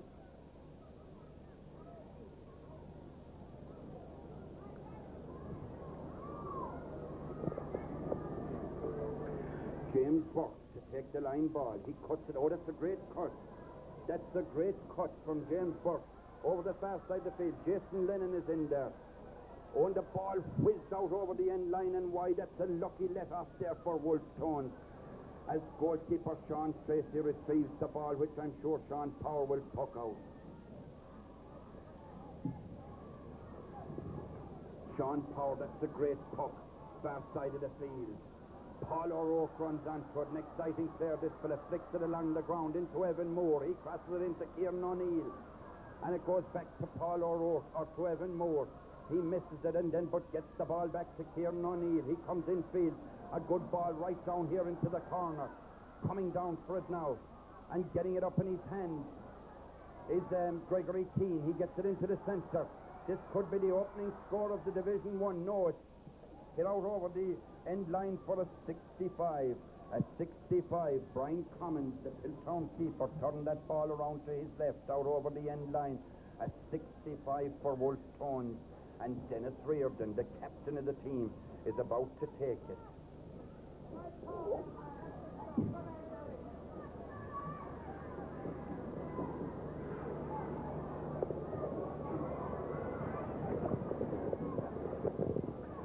Three and a half minutes into the opening half as Dennis Reardon lifts the ball.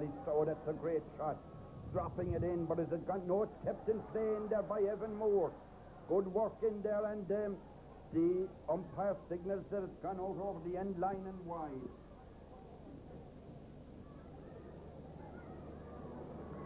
Referee Michael Quinn in the middle of the field, and one must pass a vote of sympathy with the relatives of Frank Pilkington, locally known as Murphy. He was an umpire with Michael Quinn. His funeral is this evening. The puck out into the middle of the field. Coming down for it for Wolfe Tones is Brendan Lyne. He gets it a second time, pulls it along the ground. He's hooked, but he gets it into Raymond Divney. He gets it across where Derek Granger goes for it along the ground, gets it into Paul O'Rourke. An exciting player, as I said. Evan Moore is in there, but so too is the Piltown right full back, but Paul O'Rourke gets it now. This fella is a poetry in motion. He centres a good ball, and there's a free out. There's a free out.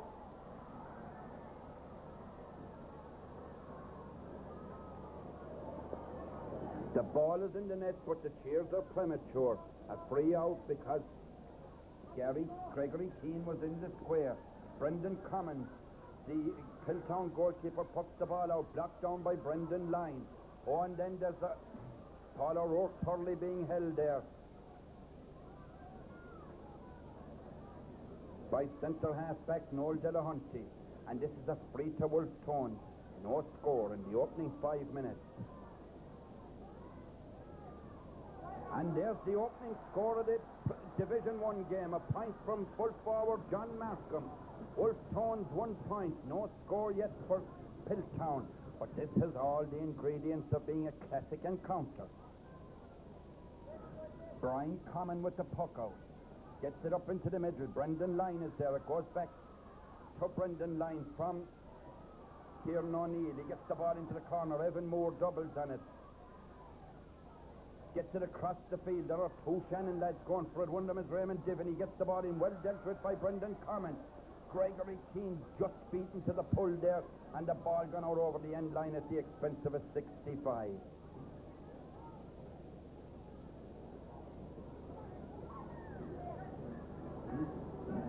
Another 65 to Wolfe Tones, and once again Dennis Reardon to be the taker. It would be nice if the rain held it up for this game. The arrangements were absolutely first class for Phelan and Wales. Dennis Reardon lifts it and strikes it. Oh, another well-hit ball dropping into the parallelogram. Oh, and well cleared out there by the number 4. That's David Healy for Piltown.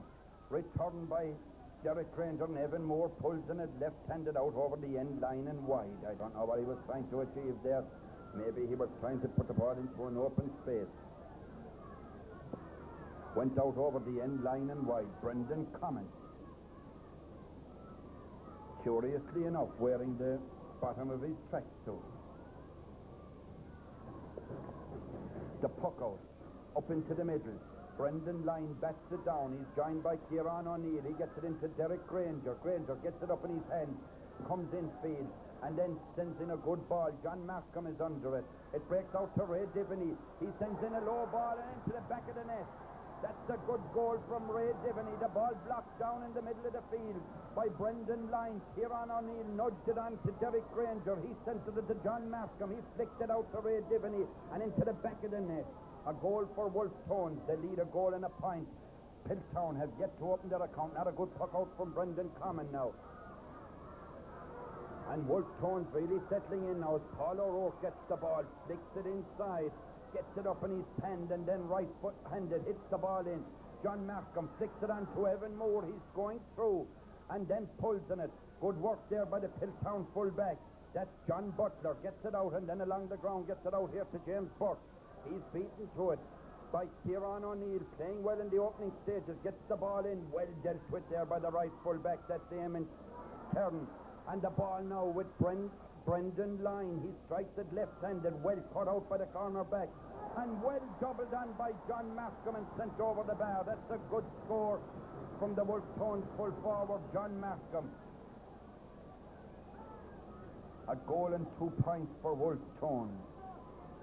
Playing well in these opening minutes. There's a switch in the Piltown team. Left full back, David Healy.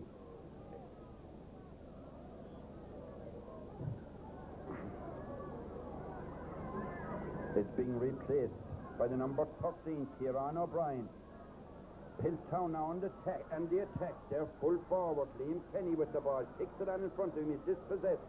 Dennis Reardon goes for it now. He's fouled and there's a free out to Wolfe Tones. A goal and 2 points for Wolfe Tones. Piltown yet to open their account. I was talking to one of their mentors last evening. He said they were very pleased to get this far. They had a healthy respect for Wolfe Tones. Oh, well taken there by Paul O'Rourke. It's a very exciting hurler, this lad. If he keeps it up, he should be a great asset in senior ranks, and he sends that one left-handed over the bar. And even at this early stage of the game, and I don't want to be presumptuous or to preempt anything, but I wouldn't be one bit surprised if at the end of the game the man of the match award for this encounter went to the Wolfe Tones number 13, Paul O'Rourke. As Hal Roach says, write it down, it's a good one. Pencil him in, he's a good one as well. Kieran O'Neill doing mighty work there for Wolfe Tones in the middle of the field. Beaten to that one by the number 9 for Piltown, but Jason Lennon gets the ball in. And Jason Lennon goes for it again, leaves it to Dennis Reardon. Comes in and clears it left-handed, a good ball down into the corner. Evan Moore thought the corner back had missed it. That was Eamon Kenny, he didn't. He put it out over the sideline, a line ball for Wolfe Tones. A goal and 3 points they lead. Piltown yet to open their account. Ger Loughnane looking very content with his team's performance down here under me.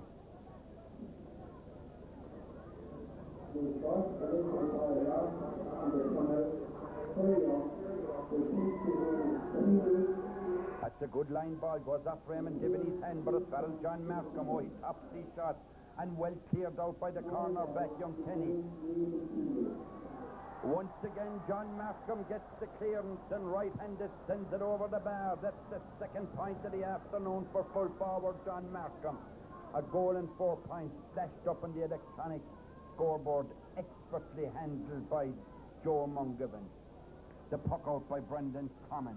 Up into the middle. Brendan Lyne is under it. It's kicked on and well hit there by the number 5 for Shannon. That's Brian McDonald. Gets it down. It goes over the far side of the field. And the Piltown number 5, that's Michael Walsh, gets in his clearance. Well doubled on there by the wing forward. It passes Dennis Reardon. And running on for this full forward, Liam Kenny. He's a agility operator, this fella. He's in front of goal and he opens the Piltown score. That's a good point from full forward, Liam Kenny.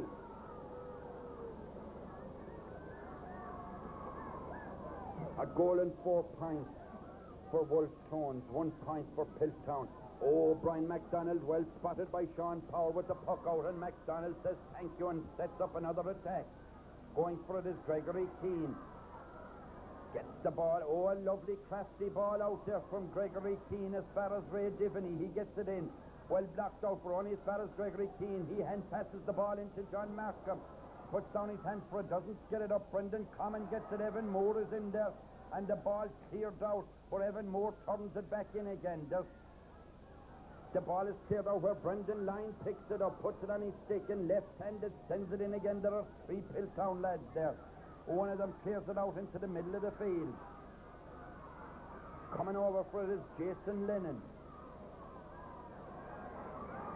And good work there by the Piltown number 10. Patrick Cunningham. And then there's a foul on one of the Piltown players, a free into Piltown. This trail a goal and 4 to a point.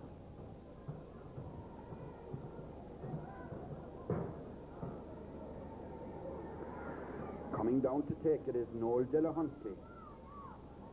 Oh no, it's not Noel Delahunty, it's James Burke. Big midfielder this lad. Oh, it doesn't come up for him. And he gets it in where Brendan Lyne goes for it. He's beaten to it in there by Desmond Giles. Well cleared out there by Gary McGettrick. And again McGettrick gets it. Flicks it out to Brendan Lyne. And then Brian MacDonald gets it up very skillfully. Clears it out this side of the field. Going to go over the sideline. Does a line ball. A line ball to Piltown.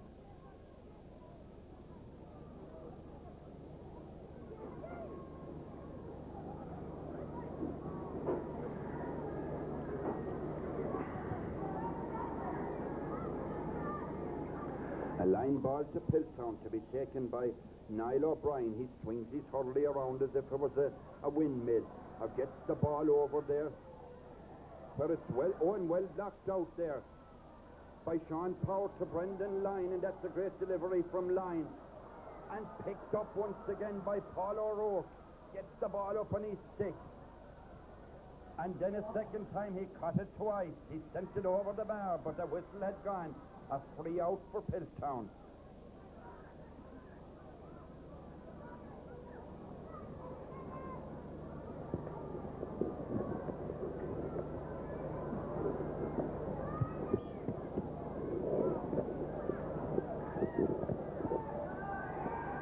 A free for Piltown. James Buck takes it. Far side of the field to the number 10 over there, Patrick Cunningham. A good operator, but the ball cleared by Dennis Reardon down to Evan Moore. Side steps his man very skillfully, and he's headed goalward, flicks the ball inside, and then gets it along the ground. That's a good ball intended for Ray Divney. He gets it. Divney playing very well this afternoon. He turns and right-handed, sends it to the left and wide.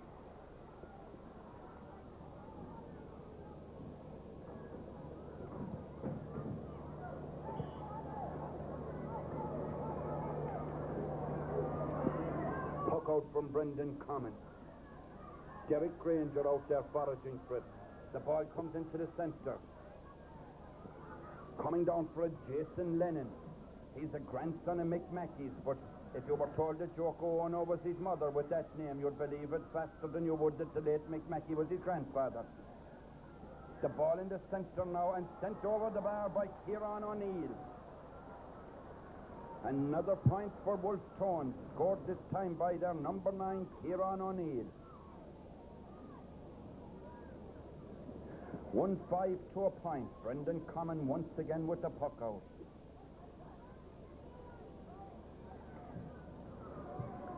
Pucks it up into the middle. Brendan Lyne goes for it. Gets the ball and leaves it for Paul O'Rourke. He gets it up in his hand and centres it. Evan Moore going for it, but he's beaten to it there by Eamon Kenny.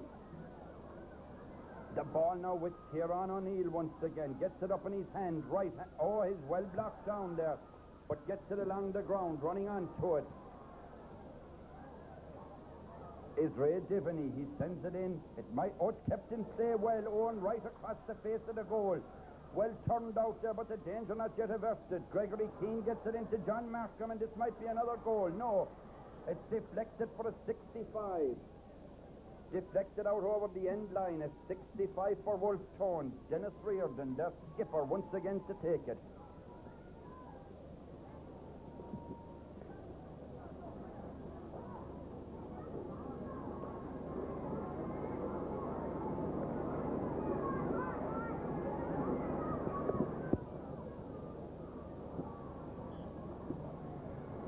Dennis Reardon strikes at another well-hit shot.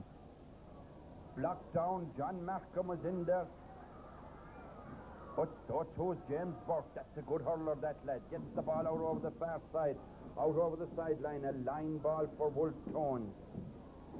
Going out to take it, Kieran O'Neill.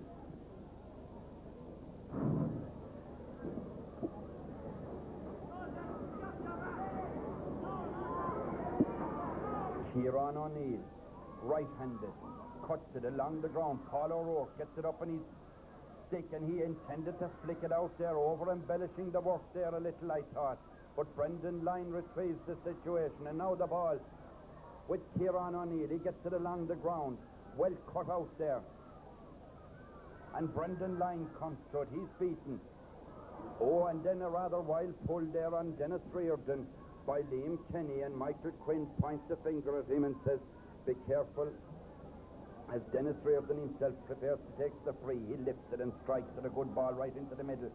Well blocked down. The Shannon lads aren't letting the ball go astray down there, but it's cleared out by the left half-back, Brian Driscoll for Hilltown. In there foraging and getting the ball up on his stick, and then falling is Paul O'Rourke, and then he kicks it into the centre. Coming across for a Derek Granger. Ball comes out to Ray Divney. Flicks it out, and then right-handed gets a crossfield ball to Paul O'Rourke. And he's headed goalwards, and I wouldn't be surprised if there was a score at the end of this run. He sends it in, and there's another goal for Wolfe Tones. 2 goals and 5 points to a point.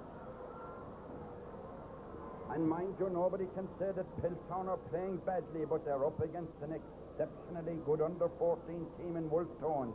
Brian Common once again with the puck out. James Burke doubles on it, has a fresh air, but the ball breaks to the right half-back, Michael Reid. He has his attempted puck blocked down by Brendan Lyne. Goes the far side. Dennis Reardon is there.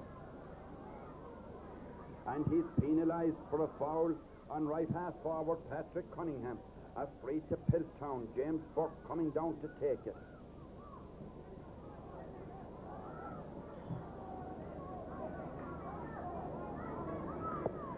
He places the ball now, stands over it, lifts it, and right-handed. Oh, that's a good ball. Right in, Liam Kenny, it goes for it, but he's beaten by Sean Power. Sturdy lad at number 6 is Sean Power. Gets the ball out here. Where's going on a solo run with the ball glued to his stick is Brian McDonald. Gets it down where Gregory Keane goes for it. There are 2 Piltown lads there. One of them, the centre forward, clears it. Noel Delahunty as Michael Quinn brings the first half to a close, and a generous round of applause for what was an offer. And even though Piltown are behind 2-5 to a point, they're quite a good side, and maybe we're unlucky not to have got another score or 2. I hope to be back to bring you the story of the second half.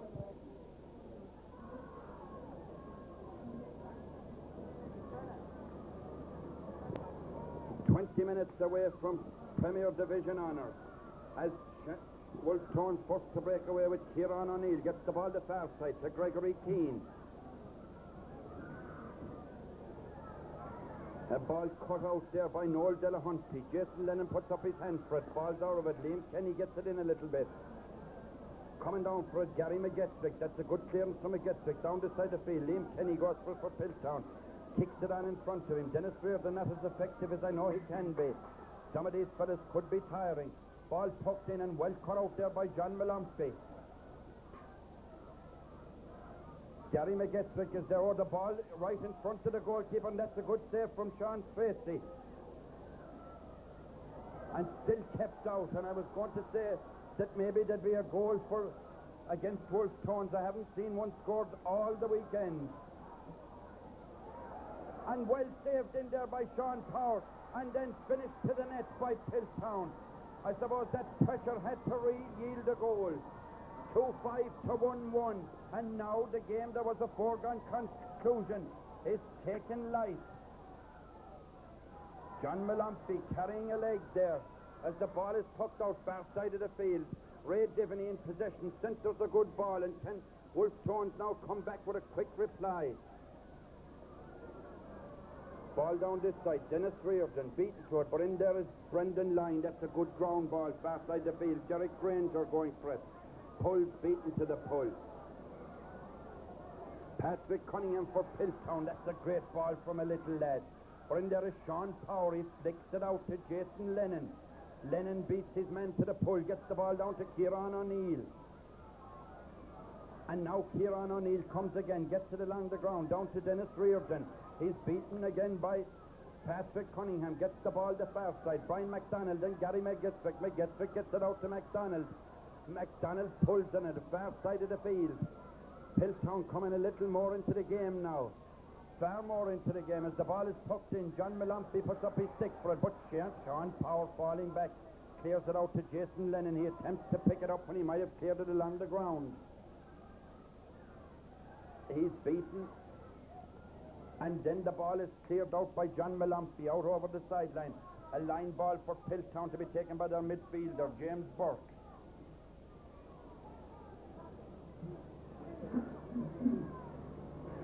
Two 5 to 1-1, and the rain pelting down once again. James Burke cuts it over, a high ball dropping right into the parallelogram, blocked out there by John Malampy. It goes out over the end line and wide. That's a let-off for Wolfe Tones. I've noted in their games so far they're a bit slow to settle, but by God, when they do settle, the machine starts to click into gear. They're quite exciting to watch. Sean Power with the puck out up into the middle. Brendan Lyne is there. It goes over his head. Flicking it on is Paul O'Rourke. He runs onto it, then gets it on in front of him. He's very good at getting the ball up in his hand. He kicks this one on in front of him, then left-handed lets it go along the ground into Gregory Keane. This fella is small but flicks the ball in. It's cut out there by centre-back Noel Delahunty. He turns infield and gets the ball down where Paul O'Rourke is once again.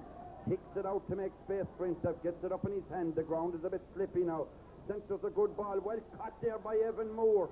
Oh, and our goal was on there, but the defence closed in very quickly. The ball now with John Markham. He was trying to pass it to Ray Diven. He was prevented from doing so. Brendan Lyne gets it in.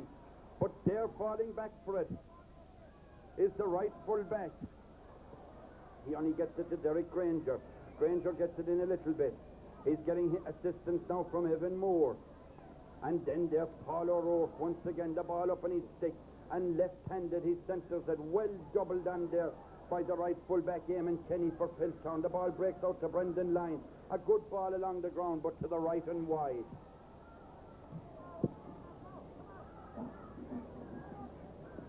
Piltown, as I said, settling in a lot better in this half now. That goal should give them a fillip. But they have a long way to come back as their goalkeeper, Brian Common, with the puck out. Far side of the field, Brendan Lyne blocks it down, then goes after it. Then leaves it for Kieran O'Neill. He's beaten, flicks it to Brendan Lyne and then gets it in his hand. He's hooked and tries to lift it again, kicks it. Derek Granger doubles on it.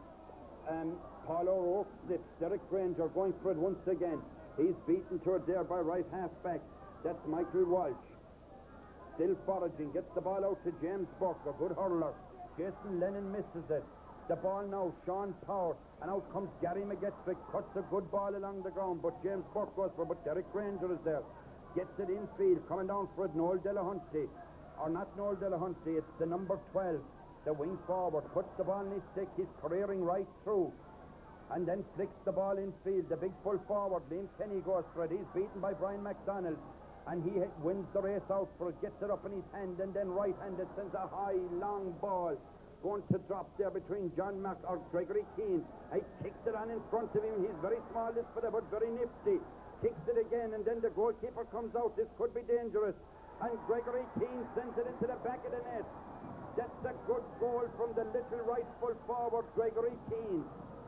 He seems to have picked up a knock on the leg there on the way through. It didn't bother him. He finished that exceptionally well.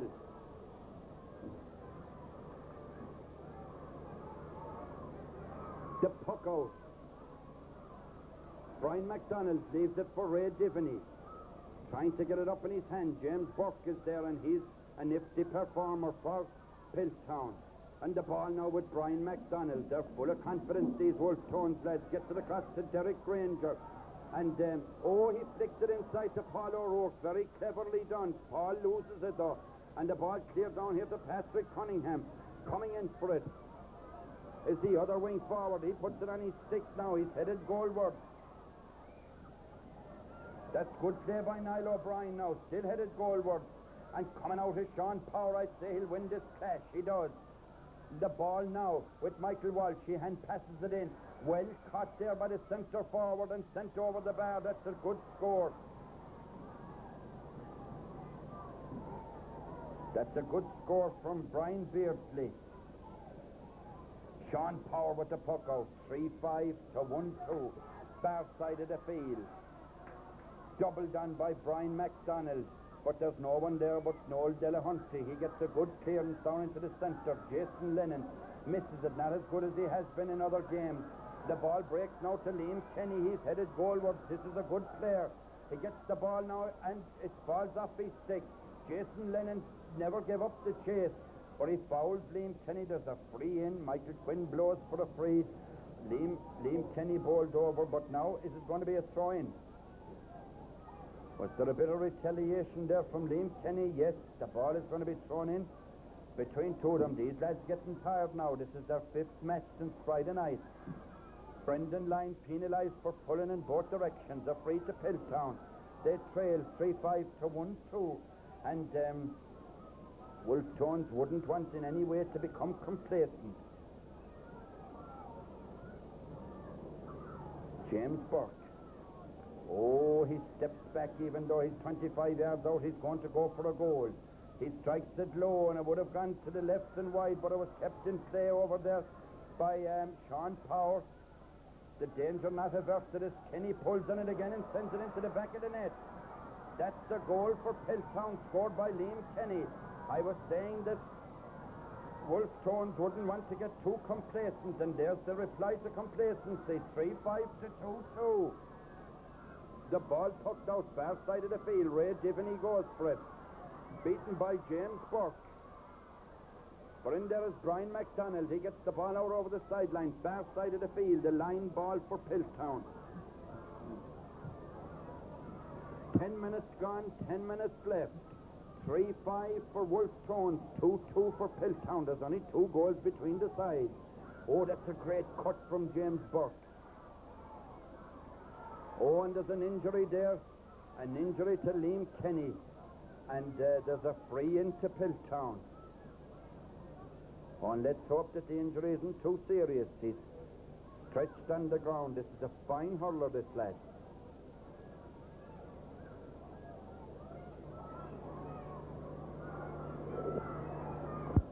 Liam Kenny is going off the field and he's a big loss to Piltown.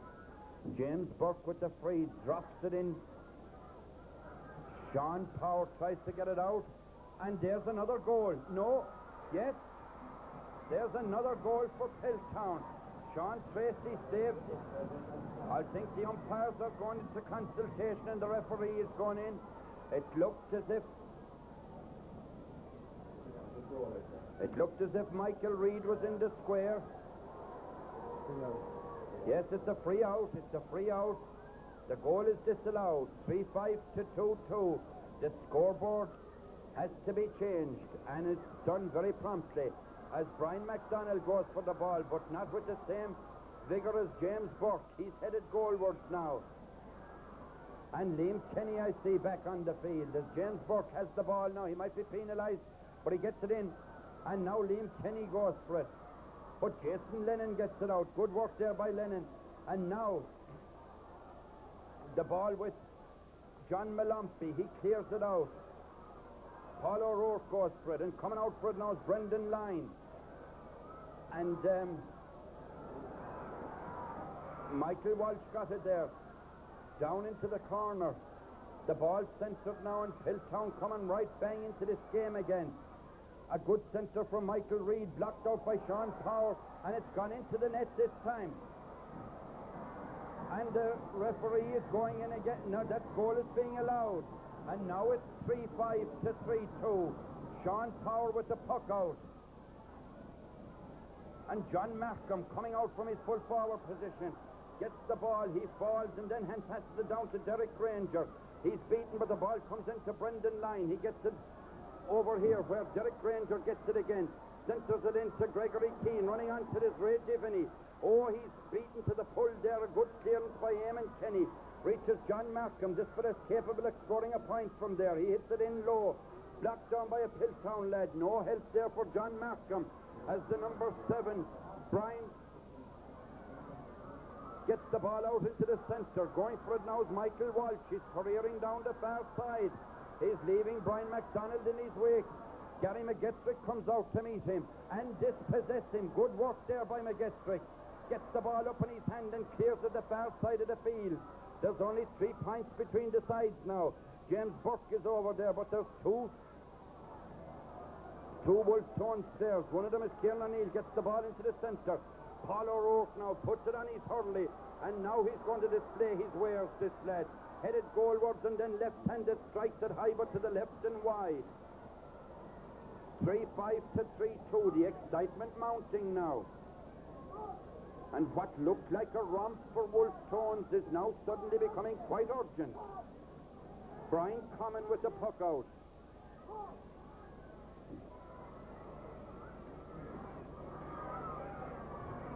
Well blocked down there by Paul O'Rourke, but it breaks off his hurley. Derek Granger gets it out to Kieran O'Neill. He centres a good ball. Gregory Keane waits in there for this. John Markham gets it along the ground. The ball now with Evan Moore. Gets inside his man. He's headed goalwards. Has the ball knocked off his stick. Gets the ball across the face of the goal to Ray Diviney. And he stitches it in the back of the net. That's a good goal from Ray Diviney. A good goal from Diviney. And now they lead 4-5 to 3-2. 4 goals and 5 points for Wolfe Tones. 3 goals and 2 for Piltown. 5 minutes left in the game. Brian Common with the puck out. Up into the centre. Caught by Ray Diviney. Falls to the ground and then he flicks the ball inside again. Flicks it on there. Gregory Keane is available inside him. He uses him. Brendan Lyne coming in to help. So is Brian Kieran O'Neill. Brendan Lyne gets it along the ground. Gregory Keane slips as he comes out for it. The ball now with Kieran O'Neill. Kicks it over the far side near the sideline. Lifts it up in his hand and centres a good ball in. Evan Moore puts up his hand for it. Then the ball is cleared along the ground as far as Ray Diviney. Paul O'Rourke running beside him. Diviney with the ball in his stick now. Oh, and a good save by Brian Common in the goal for Piltown. But the danger not yet averted. Gregory Keane in there pulling for all he's worth. And the ball now with Michael Walsh. Puts it on his stick once again. Hand passes it outside him, but there's nobody there for any Brendan Lyne. He pulls and misses his connection, but he's still there jostling for the ball. He's beaten by the Piltown lad, but he has his puck blocked down in turn by Kieran O'Neill. He gets it across the field, coming down for it. Derek Granger. And he's fouled. He's fouled by Patrick Cunningham. A free in for Wolfe Tones. 4-5 to 3-2. 6 points between the sides. John Markham coming out to take the free. Father Peter O'Loughlin down there. John with his arm raised as much as to say, if you can put it over the bar, it would be the insurance. And that one goes to the left and wide. He had the height and he had the distance. All that was missing was the direction. And the Reverend O'Loughlin knows as well as I do that another point might have been the insurance. It would have been 7 points. The puck out, well blocked down there by Kieran O'Neill to Derek Granger. He gets it down here where Noel Delahunty comes out for it, but not as quickly as Evan Moore. John Markham a bit casual there, beaten by Michael Walsh. Good little player, that number 5. Gets it down to the other number 5, Brian MacDonald, equally efficient today. Ball fails to come up for him, so he says, I'll let you go on the ground, and hits it down, back down to Michael Walsh. Oh, he comes in between 2 Wolfe Tones players. The third one came in and dispossessed him, and now Paul O'Rourke is there. Noel Delahunty gets the ball out as far as Kieran O'Neill. And James Burke is there. He's playing well as James Burke. Puts the ball in his stick and flicks it in well to Patrick Cunningham.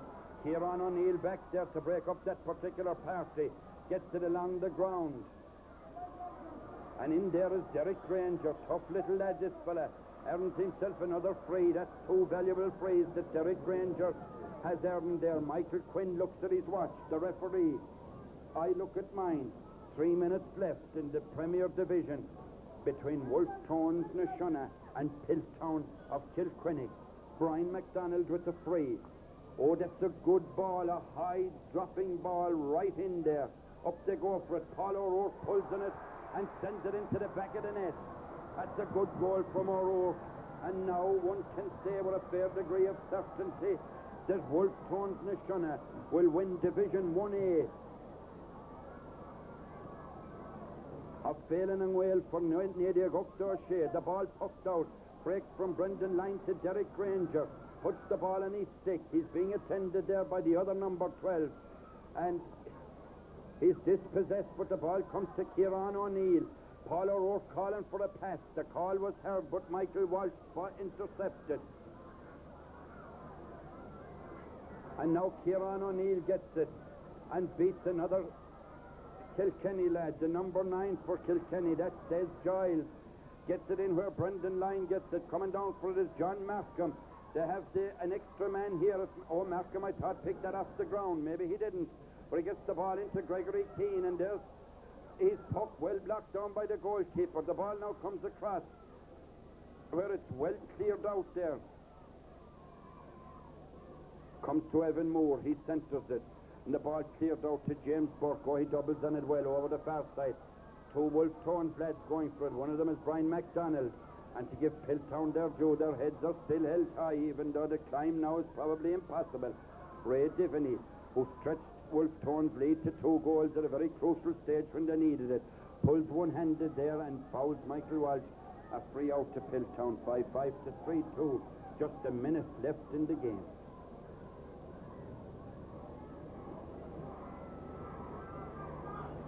Shannon with a huge support here. They're very colourful as the Piltown lad misses the free, then gets it along the ground. As far as Michael Walsh, that fella has played well all day. He gets the ball out there where it's got by Paul O'Rourke, once again up in his hand, and he centres the ball. Derek Granger comes across for it. He's beaten by the other number 12, that's Niall O'Brien.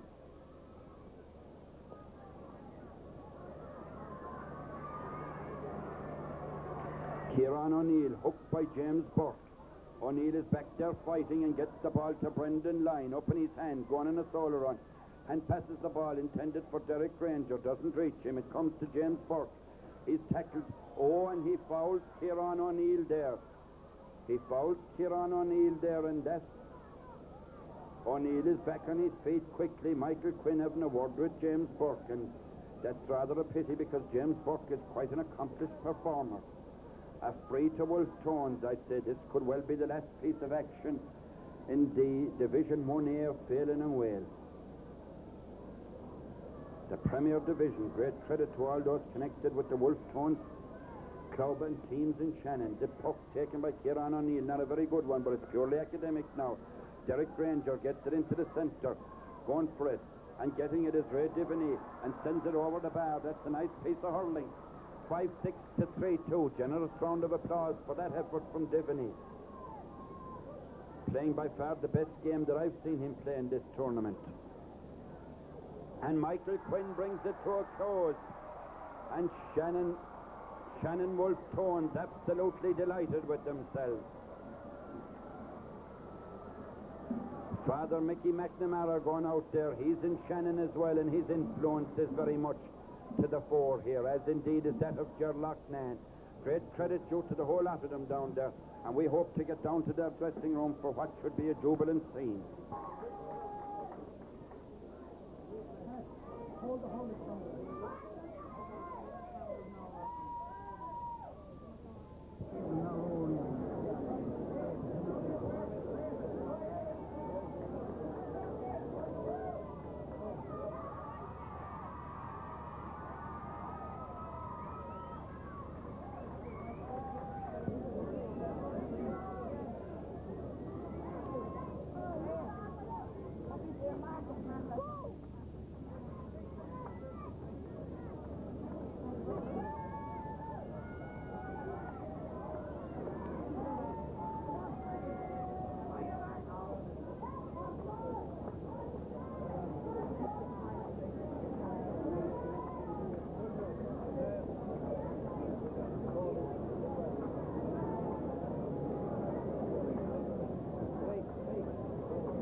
Mr. Hillary have another engagement for hearing.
Can I have your attention for just a moment?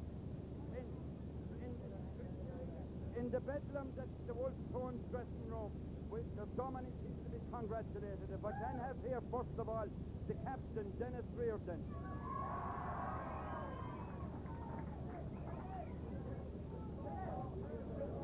Here he is. Here's Dennis Reardon.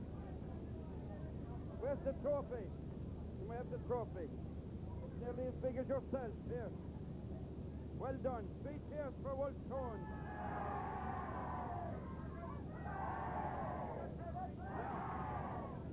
Now, I saw you playing in a schools final. I think, if memory serves me, that day you got the Man of the Match award. Is that right? Yes. And, you've all been together for the past couple of years. Is that right? Yeah. Coach Ger Loughnane did that with us for the past couple of months. You'd nearly be expected to call him Mr. Loughnane, wouldn't you? Yeah. And Ger did great work, and who else would you like to thank? Father Loughnane and all our supporters, sponsors and everything. Yeah. You had God very much in your corner anyway, with Father O'Loughlin and Father Mac, hadn't you? You know? So, now, will you introduce the players for me? The goalkeeper, Sean Tracy. Great day for you, Sean. Yeah. Were you born in Shannon? No. Where? England. In England. We won't hold that against you. Well done. Now, Gary McGettrick, right full back. Where's Gary McGettrick now?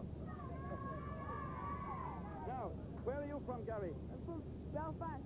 Belfast? Yes. There's 2 men out there waiting for me, Jackie and Peter Kelly from Belfast. I have to give them a tape. They'll kill me if I'm not out soon. Congratulations and well done. Thank you. You'll keep hurling, and maybe someday you'll fill Ger Loughnane spot at number 2 for the county. Well done. Now, the biggest cheer that I saw going up today, or that I heard, was for a fella who's carrying more than one injury, Patrick Finlay.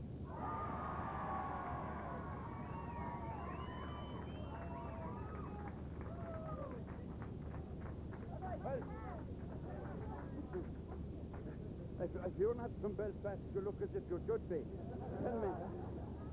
You were obviously in the wars. You must not have been out there today. Yeah. But the boys did their stuff. And Power didn't do too badly in your position. He did. Nah. I could have done better myself. You'd have done better. Okay. Well done.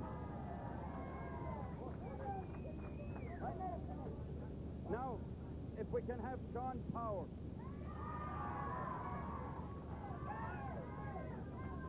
Where's Sean Power? Where? You is it? Well done, well done. Wearing the number 6 for operating at number 3. Would you have preferred if young Finlay was there and let you out? Yeah. Delighted. Best day yet? Yeah. Now the next one is John Malomsey.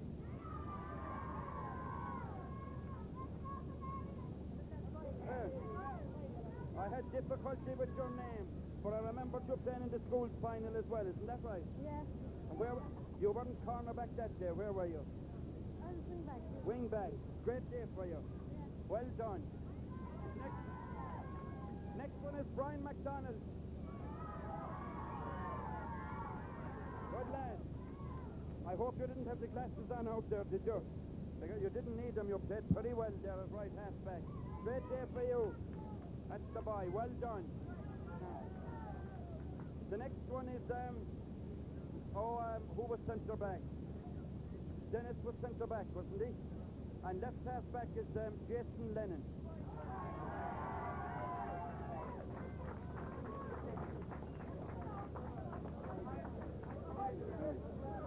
There you are, Jason. Everybody was telling me that you were Mick Mackey's, God rest him, grandson, to such a degree that I said it about 1,000,000 times in the video. I also said that if your mother was Yoko Ono, it should be believed more than that Mick Mackey be your grandfather with a name like Jason Lennon. So, well done. You have a name to live up to, but by God, you're doing it on your own. Fair play to you. Now, the midfielders, Kieran O'Neill and Brendan Lyne. Where's Kieran?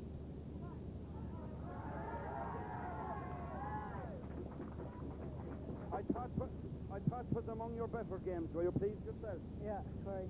Maybe the rest of the guys were getting tired and you had the stamina. I was tired too. Well done. It was worth it all, wasn't it? Well done. And Brendan Lyne. Where's Brendan? Was the white helmet to hide the red head? I described you as the fella with the Kerry footballer's name playing hurling for Shannon. I've lived in Shannon all my life, so. Good man. And you'll stay there, will you? Yeah. Good on you. Now, the half forward, Ray Divney.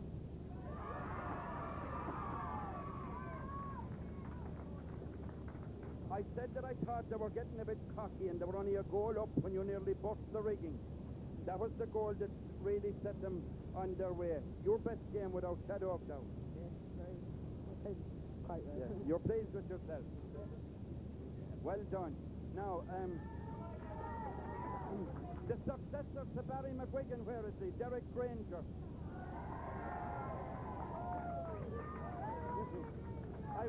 I was looking around there because you're small enough to have been under my feet. But I saw you attempting to have a go at a world title, was it last night or last night in Newmarket, and you work on the theory that the bigger they come, the harder they fall, is it? Yeah. Huh? Yeah, well, he hit me first. And God help anyone, myself included, when you're a foot taller. Well done.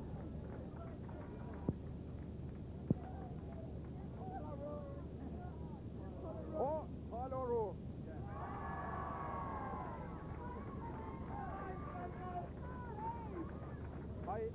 I described you last night as being like an adult among children.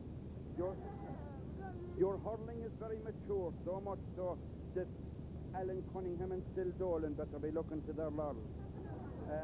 You're as cool as James Dean, maybe a bit cooler, are you? I'm all right. What? Cool enough. Yeah. Well, your display is all through with a revelation, and keep at the hurling. You have a lot to offer it.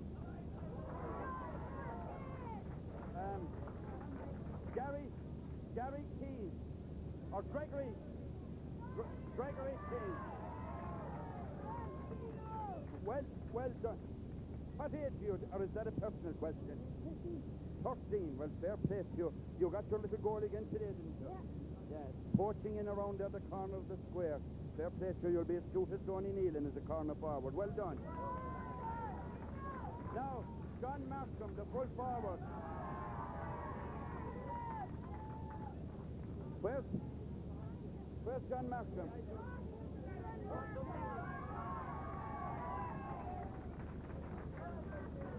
And another redhead.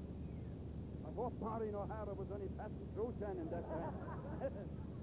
You had a great game. A roving full forward, you could be called. I played bad enough, I suppose. Oh, you did not. Don't be so modest. You were scoring goals and points to beat the band. Enjoyed yourself out there. Were you tired towards the end? Yeah, very tired. It was a long drag, wasn't it? Even Michael O'Sullivan and myself were tired, and we were only looking. You were playing. Well done. Now can I have the man with the Welsh name, Evan Moore?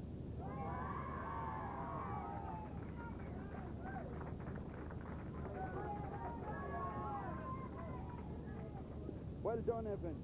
If memory serves me, did you get a goal or make a couple? Which? I think I made a couple. Good man. Fair play to you. What age are you? 13. 13. Delighted, are you? Yeah, I knew we'd win it. Oh, you did? You're nothing if not a cocky bunch down there. I'd say that in your favour. Great day. Well done. That's all the team now. And to the other members of the panel, we say well done as well. And if we might have to speak on behalf of the selectors and all that, Ger Loughnane, maybe for a word.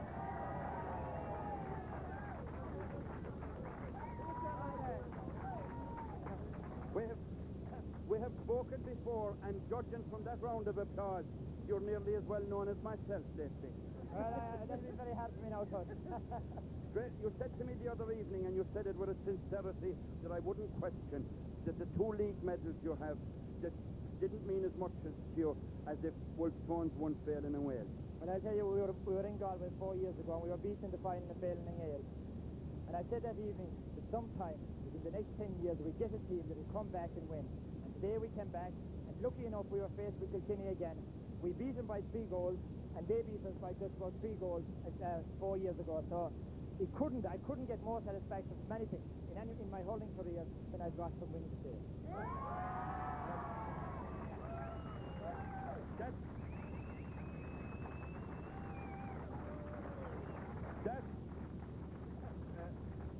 That indeed, Ger, is deserving of the applause that it has got. And it's great to see people like you putting so much back into the game. I wouldn't for one moment suggest that your playing days are over. They're far from it. But it's great for these young fellas to see people like yourself, and as I said the other night, Alan and Sil Dolan taking such an interest in them. They'll be going in the right direction with that kind of coaching. Well, I'll tell you, it's not just alone us, but I think all the schools in Shannon, both national and secondary, deserve to be complimented, because you just can't take 13-year-olds or 12-year-olds and train them into a team to win in All Ireland, unless there's a lot of work done in the schools. And all the schools in Shannon. This year, St. Conrad's won the first division. Last year, St. Leonard's did. St. Tolas were in the third division final. St. Cayman's and Pat's Comprehensive met in the Clare of the 14 finals. So hurling is really thriving in Shannon at the moment, and great credit is due to the schools. And of course, I couldn't leave it without saying this, that we have a tremendous juvenile club in Shannon, which was run for years and years, and is still run very, very efficiently. And without him, we couldn't do anything, and that's Father McNamara back here behind me.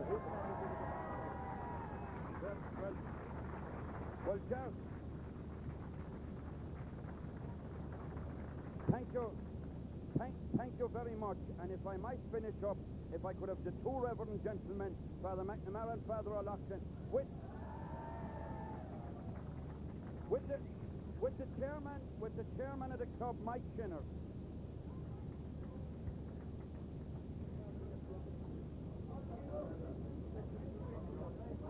Well done, Mike. And I don't know who's going to be the good thief. But I must get a word with this Rowan man here. I tried to have a word with him on Friday night, but he was too preoccupied with dismissing Faith Harriers. great thanks for you. Better than being on the missions in Korea or somewhere. Definitely, so definitely. And you just have as much work to do where you are in Shannon. Oh, undoubtedly. But the only thing is that guys like you living there, you know, so it isn't altogether so bad. Well, whoever here will help you. We'll give me a hand out. We'll give me a hand out. But anyway, that was absolutely fantastic today. And all I could say, or all I would want to say, is to say really well done to the lads. And, you know, I don't know what I'm doing hanging in here, because the man who was responsible for this, without a shadow of a doubt, over the last 2 years, is Ger Loughnane.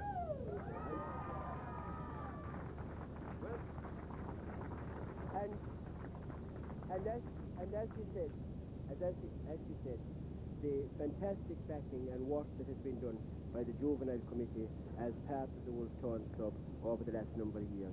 And I think that, you know, they're saying in Tipperary now, for example, that hurling is down because Thurles is down. In other words, they're saying you need a town that's strong, a big centre of population that's strong. And by God, Shannon is strong now, and in the years to come, Shannon is really going to make its contribution to Clare hurling. And this All-Ireland that has been brought to Shannon this evening, please God, it's the first of many in the very near future that will be coming to the banner. Let's hope there's another All-Ireland between Clare and Kilkenny.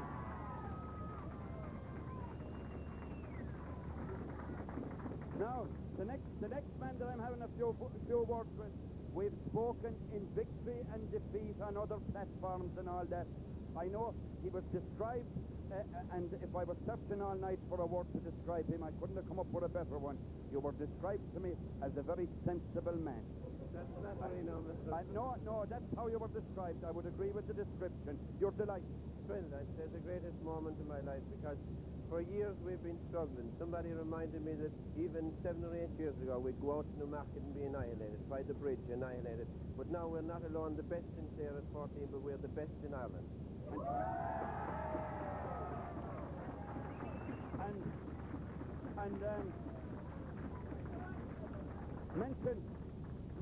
Mention of the bridge reminds me that I saw among the crowd here none other than P.J. Fitzpatrick. He's right and here behind. He is, and fair play to a man him. that has made a major contribution to Shannon hurling.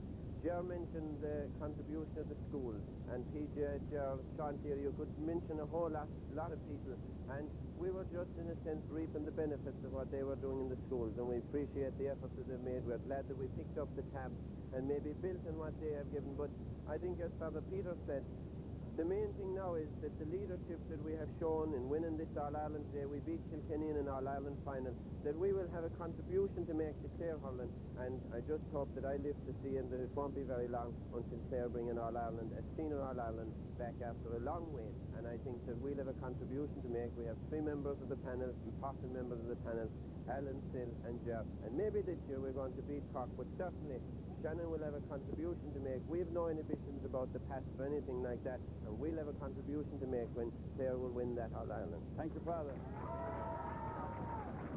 And now if I could get the final word from the chairman, Mike Sinners, very proudly holding the trophy.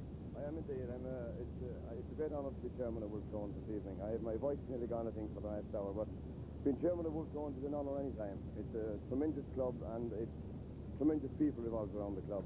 And winning this trophy has meant everything to me. I'm delighted for the players, delighted for the people who put it in, and delighted for everybody. Thank you, Mike. And let me just say, as the final wrap-up, that a club couldn't be more privileged than to win a trophy that commemorates the name of the late, great Christy Ring. That's one of the proudest things that you have, and it's not just another trophy, it's the Christy Ring Memorial Trophy, and for that you should be justifiably very proud. Well done to everybody concerned with the victory. Now you